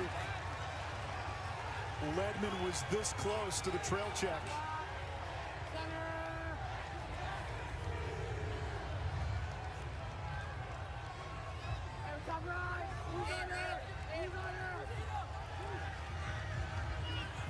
Costin skirts down the alley. Behind the cage, Moore. Trainer setting the pick. Now here's Jack Trainer. Kenny Brower's got him. That is not the matchup for Penn State. Dumps it off to Morin against the shorty Jake Caputo. Winkoff can't catch it clean. Stevenson off the ground. Duke might have numbers. Frizzoli. Face dodge. Gets inside. Oh, he missed the cage. Everything but. Oh, the double face dodge. Are you kidding me? Most D guys are trigger happy at that spot. It's a guy that just wants to make that extra move. But you watch Frizzoli all season long. He's crafty with the stick.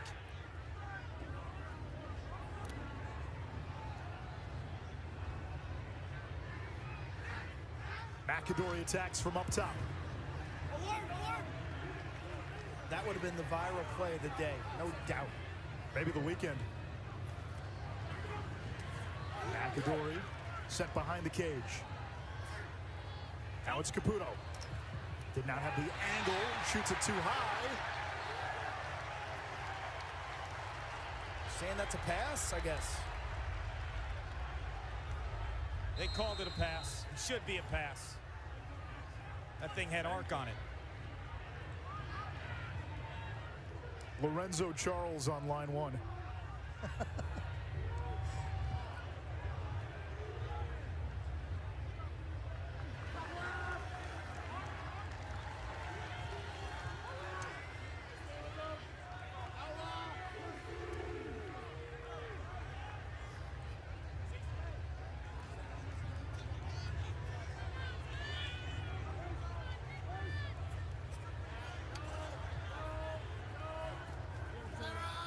Penn State looking to tie the game. It has not been tied since it was 4-4.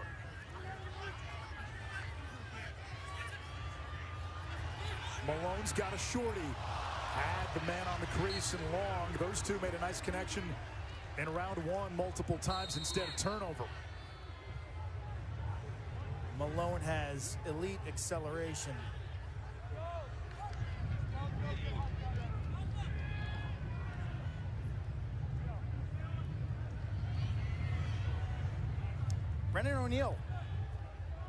Brennan O'Neill, 34 in white. Got to be the guy somewhere down the line here if you're a Duke fan. O'Neill without a point in the second half. Here's Denenza. Fires low, Frassian there. A dozen saves for Frassian. And that's a cat and mouse here. They're slow to double team Denenza. 88 in white knows it. Sets up his rollback, but that's when Frassian can stop. Advantage defense. Kark, it's almost a pick your poison defensively for Penn State, and it seems they've made the decision to see if Denenza can beat them. It's the right decision, too, because when you don't slide to Denenza, you have a little bit of extra help defense ready to go on O'Neill, on McAdory. So it is pick your poison, but it's the right poison. Costin gets separation. Malone has a short stick matchup. Feeding inside, shot, score! Penn State ties it at 13.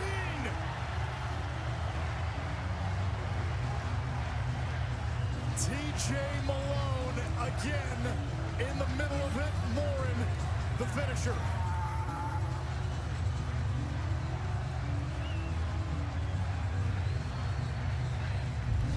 Somebody's gonna break in this game for Zoli. Whoop, whoop.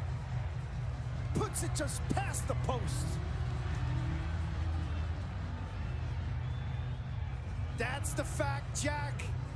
Frassian standing tall. How about the patience of TJ Malone? He knows he has the matchup. And the distribution of this Penn State offense to pass, to make the one more. 12 of the 13 goals assisted, and TJ Malone has been an absolute superstar this afternoon with the home crowd behind his back. TJ Malone as a freshman was an understudy in many ways to Grant Ament, the greatest player in Penn State history, whose passing skills were uncanny. Those two still talk multiple times a week, trading ideas on strategy, game planning, fundamentals. Eye control. What stands out to me is, why did Duke have a shorty on Malone? I mean, matchup integrity. If you're Kenny Brower, 29 and white, I think you got to work a little harder. Or if he's up top, put the LSM, the long pole midi on him. You cannot cover TJ Malone with a short stick midfielder. First tie since it was 4-4 with 3:50 to go in the first quarter.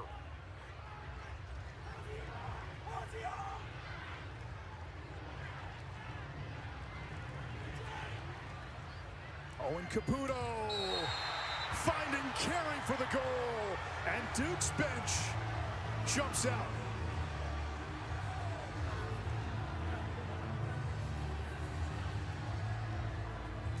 Jaden Carey has 1 goal on the season. This has to make you think of everything Coach Danowski tells us all season long. It's all about the second team, the looks they give us in practice. Well, those looks sometimes are so powerful that it gets you on the field in critical spots like this. Sometimes when you cover Duke lacrosse, you feel like a bird watcher, because there are players who surface out of nowhere. Oh, look, there's 44 Jake Wilson. Oh, today it's Jaden Carey. Last week, guess who got in? Guess who got in? Reed Landon. I had a Reed Landon sighting. Well, here's a Jaden Carey sighting for all you bird watchers out there. And Kark, one of Duke's biggest strengths this weekend, it's their depth. It is. It's incredible when you think about the upgrade at short stick defensive midi, using 4 high-end guys. I mean, that's what Maryland did a season ago, and it propelled them to a national championship. All the talk was about their offense, but the depth at that short stick defensive midfield position, and when you could go deep into an offensive rotation with guys like Jaden Carey and Reed Landon. Carey was a guy who actually got some starts right at the beginning of the year in February. Grad student from Minnesota, 5th-year guy, put in the time. Ledman working against Aldridge. Skip pass, Balsamo over the wing. McAdory shot, no. This will stay with Duke, closest to the ball when it goes out of bounds on a shot. Awarded possession. Brilliant team offense. Ball reversal, and a 1 more for a high percentage shot. And a new 60-second shot clock to work with. Penn State now, a little rope-a-dope, they're back in their zone.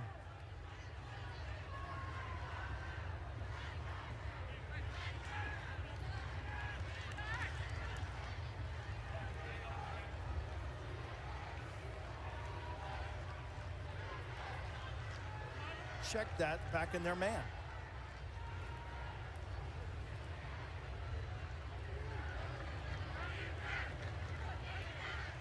Here's O'Neal. Denenza with 20. O'Neal fakes it. It is zone now. Shot clock now down to 10. Duke finally gets it inside. It's Dyson Williams, but they wave it off. He was in the crease.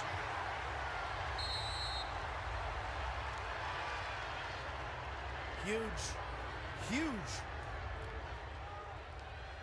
Penn State has hit on 6 of its last 7 shots. When 7 has touched it in the second half, good things have happened.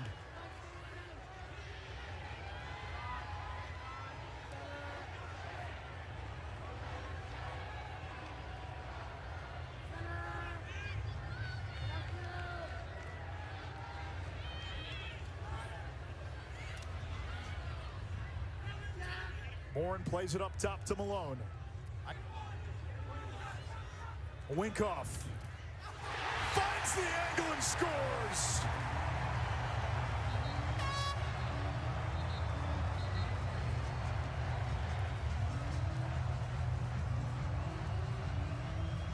Duke's best shooter, their most efficient closer, is Dyson Williams. Shoots around 50%. He's automatic in spots like this. He's missed now 2 critical spots in this third quarter and in the fourth, Quint. Left foot on that goal line. That's a crease violation at the other end. Target is hit from a severe angle. Right-handed rip by Winkoff.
City of underdogs, right?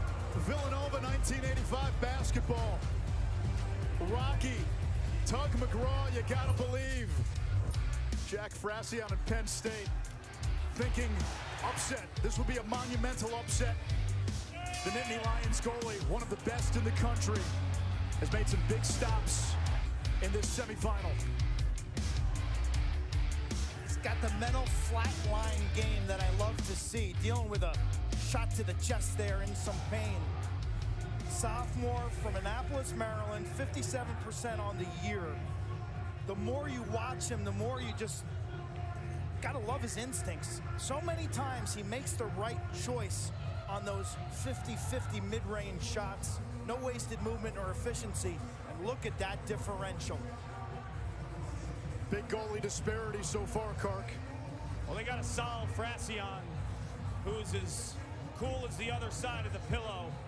And Quinn, I saw him at halftime. He came out earlier than normal, probably with 11 minutes on the clock to get the extra shots, and they weren't phasing him. Matt Danowski, the offensive coordinator for Duke, I was just in their huddle. He said they cannot stop us, whether they run zone, run man, and if they're in man, they're looking for some exchanges from the crease area to pop those guys on the outside. The hot guy, they're going to move that guy around so their slides off for Penn State. Face-offs tilting in Duke's direction. They've won the last 5. Danny! It's Jake Naso! Don't call him a Fogo. 15-14 Duke. A 3-point afternoon for Naso. 2 goals and an assist. Step down City. Look at him walk back to the dot. You talk about body language. Like, I'm the man. Look at him strut back to that dot. Look at him time this up. The catch, crow hop, 3-quarter overhand bounce pressure. He actually gets this ball to hum, gets this ball to kick enough over the stick. Just a gorgeous shot from about 11 yards. Able to eye it up, follow through, celebrate to the bench. Second goal today, the 15th of his career. Hudson Bond and Naso. Penn State finally wins a draw, and they might turn it over. Aldridge able to salvage the possession. They've got to play it back, and Penn State has to get it across midfield before that shot clock hits 60. Francia needs some help, and the Nittany Lions just able to get it across.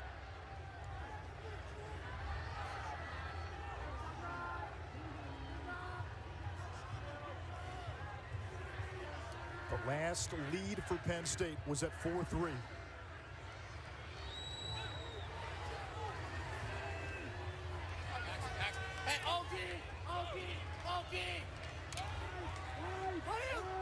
Moore finds Trainer. Can't get topside. Now Costin.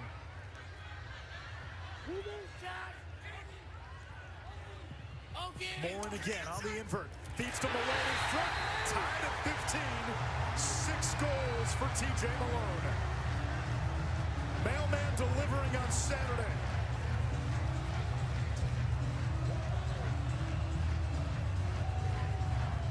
So when Fogos score goals, what's their winning percentage on the next face-off?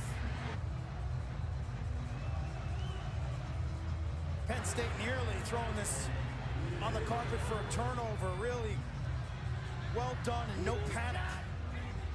He's a chameleon, TJ Malone. Put him anywhere on the offensive set. His freshman year, he played inside, playing along the bricks. Like Grant Amen feeding him the ball. This time he knows the slide is going to be early to support that short stick matchup. He stays pat, and he finishes. Defenders have to work in tandem together. If you go, your second's got to be there. It's almost like you have to trade off the responsibility of TJ Malone. 8 points for Malone. He had 4 goals in the quarters. 6 points in round 1. Naso wins another face-off for Duke. It's the 7th tie of the game. 5 minutes to go. Clark, when these championship weekend matchups were set in stone, a lot of folks pegged Notre Dame, Virginia to be a potential all-time semifinal. I don't know how many expected this game to go this way and be this close at this juncture. Especially when you lose Jack Posey and Jack Trainer's nicked up. Your 2 heartbeats on both sides of the field. But TJ Malone wanted to hear nothing of that. O'Neal's been quiet in the second half. Ledman against the freshman O'Connor.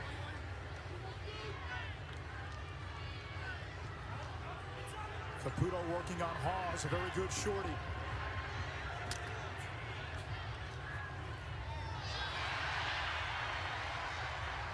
Schelling able to track it down. 12 seconds on the shot clock. Ledman from up top. Too high. 7 seconds on the shot clock. Less than 4 minutes to go in regulation. Ledman gets it back. 3 to shoot. Ledman trying to get that hand free. Too high. Shot clock violation. This place loves the D. They love the D.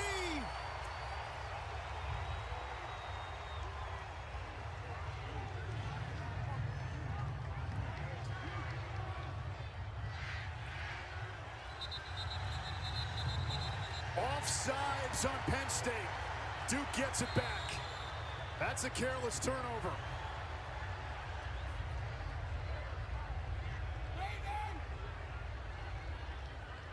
Duke found a way in round 1 when Delaware pushed the Blue Devils to the brink. Tired defense. They got to back it down now, and they settle into their zone.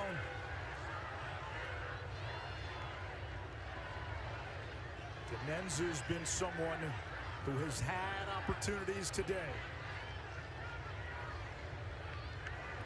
O'Neal still waiting to check in the second half on the stat sheet. He's inside the formation right now, but not for long.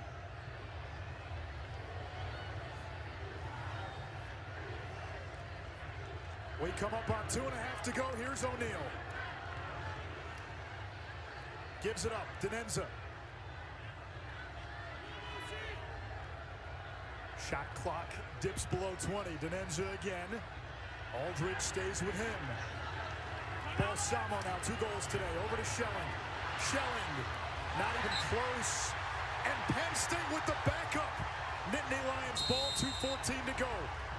The zone D and the great closeout from Aldridge.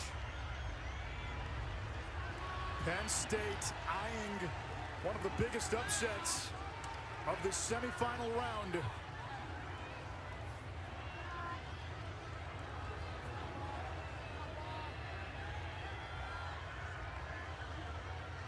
Nittany Lions have 2 timeouts. Let's see if Jeff Tambroni decides to use one. Morin's been a weapon on the invert. He's got 3 assists. Morin push from the back, and Penn State has a man up coming.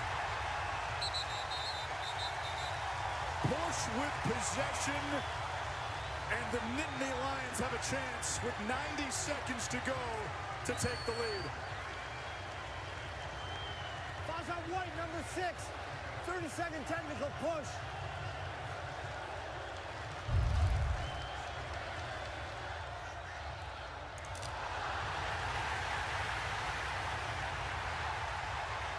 Easy call from the rear with extension. Then you see a broken shaft. A Nittany Lion group, 47% on the season. The Trainer brothers, most lethal, but a 16 even on this unit with the shoulder injury. He's got the ball. Jack to his brother Matt Trainer. Back to Jack. Now Malone, 6 goals today. Trainer. Jack Trainer to Winkoff. Malone back to Winkoff, who scored the game winner the last 2 weeks. He's got some pop from up top. Winkoff likes to sweep across with the right hand. Thought about it. 2 seconds left on the extra man. We go to full strength. Gray runs back on. Penn State now with 20 on the shot clock. Less than a minute to go. Can Winkoff close it again? Here's Malone. 10 to shoot. Matt Trainer has to put it on Cage. Penn State with the backup. 6 seconds on the shot clock. Ethan Long. Penn State might have to dump this into the corner. 1. Shot clock violation. Duke's going to get a quick restart.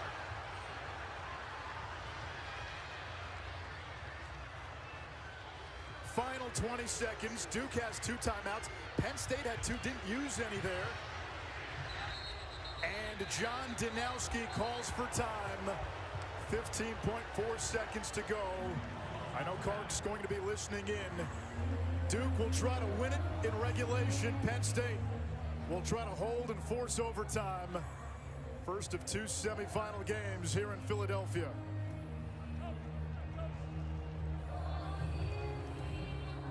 Blue Devils 2 wins away from their 4th national championship in program history. Penn State looking to get to Memorial Day for the first time in program history. This has been a close game throughout. Duke's biggest lead was 3 goals. Penn State clawed and clawed and clawed. Finally got to even. They've been trading goals, 15 all. The winner gets to Monday's title game against either Virginia and Notre Dame. And Quinn, if Penn State somehow pulls this off, this would go down as one of the bigger upsets on championship weekend. Penn State 3-11 last season. An incredible turnaround, one of the biggest in the sport's history. And they have stood toe-to-toe with a Duke team who's had their eye on championship weekend. Kark, what are you hearing down on the sideline? There's 16 seconds left. who would you give the ball to? 34. 34, but what's going to happen is he's going to carry the ball behind, and they're going to set a pick, and he's actually going to refuse the pick, meaning he will not continuously run through the pick. He'll come back to his strong left hand and try to get up through goal line extended. So there will be a carry. The pick will be set as if he was dodging with his right hand, but he will refuse that pick and come up to his left, his natural hand, and try to score above goal line extended. Clark, what if Penn State sits in their 3-3 zone? There was one play, but I'll be honest with you, one way that you beat a zone, especially with 16 seconds left on a clock, you can go to the rack. One of the most overrated comments about a zone is you can't dodge it. You can dodge a zone. This looks like man in their alignment right now. We'll see if they stay with that. Parnham running with O'Neal, and O'Neal takes him to X. O'Neal trying to get to the left hand. 5 seconds. O'Neal stumbling, spun to his right. O'Neal feeding Ledman, who misses, and we go to overtime.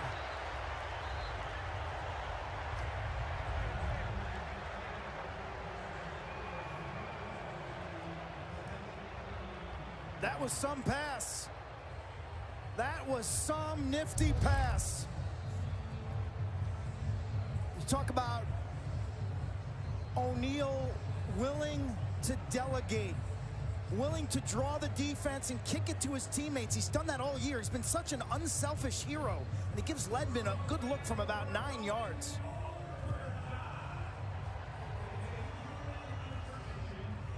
And now the tension builds, the type that locks the human throat. Next goal wins. Next goal sends the winning team to championship Monday.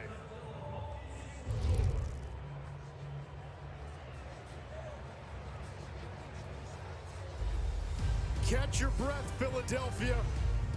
We've got overtime.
Duke won 3 national championships in the last decade.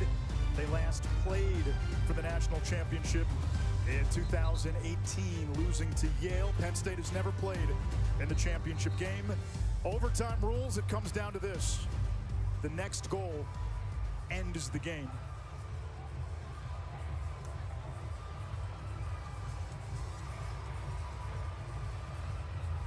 Both teams get 1 timeout. And now, the face-off X becomes paramount. Jake Naso has been a weapon on the face-offs for Duke. 21 of 33, but he's also scored and created offense from those face-off wins. 2 goals and an assist. Mullins out there for Penn State.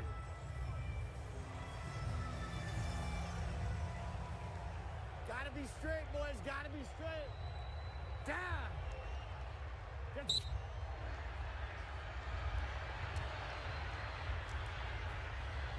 Mullins topples over Naso.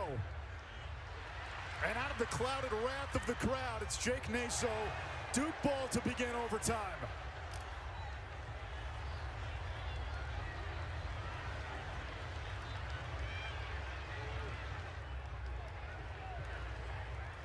Let's see if Duke elects to use its timeout. Penn State, toward the end of the game, had 2 timeouts, did not use any. They had the critical offsides penalty. Ledman.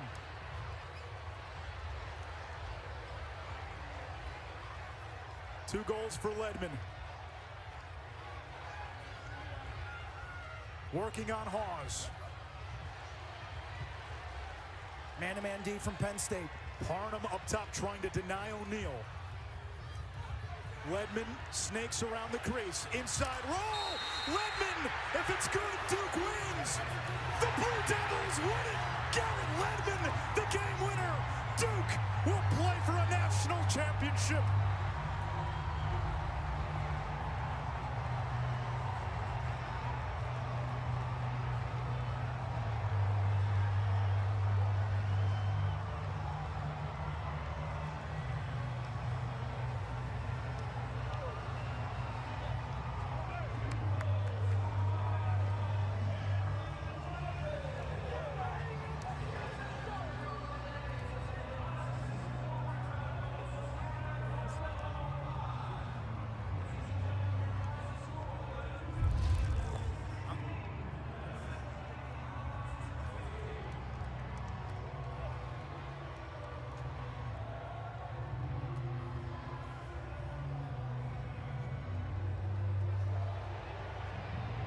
Right foot? Was that right foot? Can I see that again? That right foot. Wow. He did not land in the goal mouth. But does that right foot step in the crease? Oh, that He's right on the foot crease. is in the crease. He is in the crease. The officials have left the field. The officials have made a beeline to the locker room. Penn State is now pointing up to the video monitors that they want a review of this.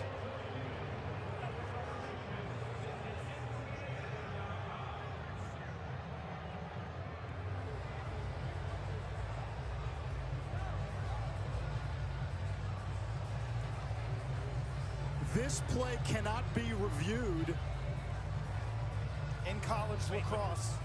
The issue is when you look at video replay, when it's used in lacrosse in the quarters at this level, it comes down to a clock issue, a timing issue. Did he beat the clock? A crease call is not something that you can review. Ledman's foot. Now, we looked at it a couple times to make sure. Ledman's foot is in the crease before he releases the shot. And the angle, 2 things there. There was some shade cast by the players on the foot, on the line. May have been enough of an obstruction that the officials, who were in great position, missed the play. Frankly, we need replay review in those spots for overtime. We don't have it. Let's go down to Kark. Coach, most teams in that spot call a timeout. Why didn't you call one? Well, we were organized offensively, and we thought if we were going to lose possession, we needed to save possession. So that was really the reason for it. Garrett Ledman scores the game-winning goal. He was a short-stick defensive midfielder a year ago. He wasn't on your top midfield line in the preseason. What was that moment like when you just hugged him? You know what? He missed the shot at regulation, and I told him to pick his head up because he's going to get another opportunity. Yeah, I didn't really think it was going to happen, but I said it anyway, and he did, and he made the play. You've been coaching a long time. When you're in a game like this, describe your emotions. Well, you got to really stay level-headed until the end. Penn State was awesome today. They were phenomenal. Thank you, Coach. Thank you. It's a bitter pill to swallow if you're Penn State. Ledman's foot was clearly in the crease. That is not a reviewable play per the replay review rules that the NCAA hands down. In the regular season, you don't have replay review, period.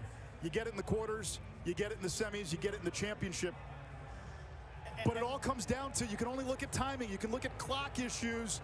Did he beat the shot clock? Did he beat the clock at the end of a quarter?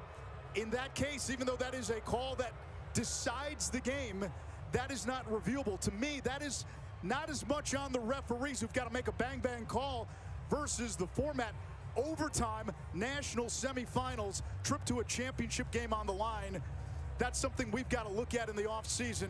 We need a replay review just to get that call right, given the stakes. 100%. The officials were in position. As I said earlier, there was a shadow cast when he stepped down? Was the vision of the officials obstructed by the defender? They just didn't get a good enough look at it. In pro lacrosse, the PLL, Premier Lacrosse League, that's a challengeable play. The coach can throw the flag, and they will review it and get the call right. It adds a stain on what was otherwise a highly entertaining national semifinal game. Kark, you're down with our Capital One player of the game. Garrett, when time expired in regulation, Brennan made that pass to you. You missed the shot. What was going through your mind? I just wanted to go to overtime, and I just wanted another chance. And luckily, Jake won the face-off. We got the ball, and I knew we were going to take care of it. I knew that the ball was going to end on that side of the field, and we were going to win. But yeah, it was my stomach dropped when I missed that shot. You've been the ultimate weapon the last couple of years. You were a short-stick defensive midfielder. You were a midfielder who could shoot on the run. But that last move, that wasn't typical for you. Describe what was going through your mind in terms of your approach on that defender. Yeah, like every day in practice, we work on getting up to the island, 5-5, and I knew that if I could get up there, that nobody was going to be home if I rode underneath, and that's what I did. I put my foot in the ground and I dove in front of the cage, and luckily it went. This is your 5th year. What makes that team behind you any different? It's just the most cohesive unit I've ever been a part of. Everybody truly loves each other. Everybody wants to be in the locker room. We're excited that we get to play on Monday, but more than anything, we're just excited to be together. And that's been the story of this team, and that'll be the story till the end. Congratulations. Thanks, Kark. Playing like a senior that he is, sense of urgency, energy, and great freedom today. Duke gets the win in overtime, 16-15 on the Garrett Ledman game winner. It's going to be talked about a lot. Duke will play in Monday's championship. The last 3 teams left are the only 3 teams that had the #1 ranking during the regular season. It's Duke against either Virginia or Notre Dame. Duke was 2-0 against Virginia in the regular season, 0-1 against Notre Dame. The Blue Devils win. Controversy will certainly linger from the end of this.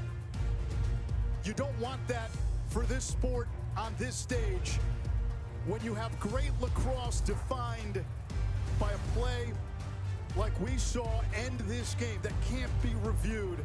It's something the Rules Committee needs to look at in the offseason. Listen, we've got another game, though. Virginia and Notre Dame. Hopefully it can be as good as this one. To Chris Connor, Bill Tierney, and Matt Ward,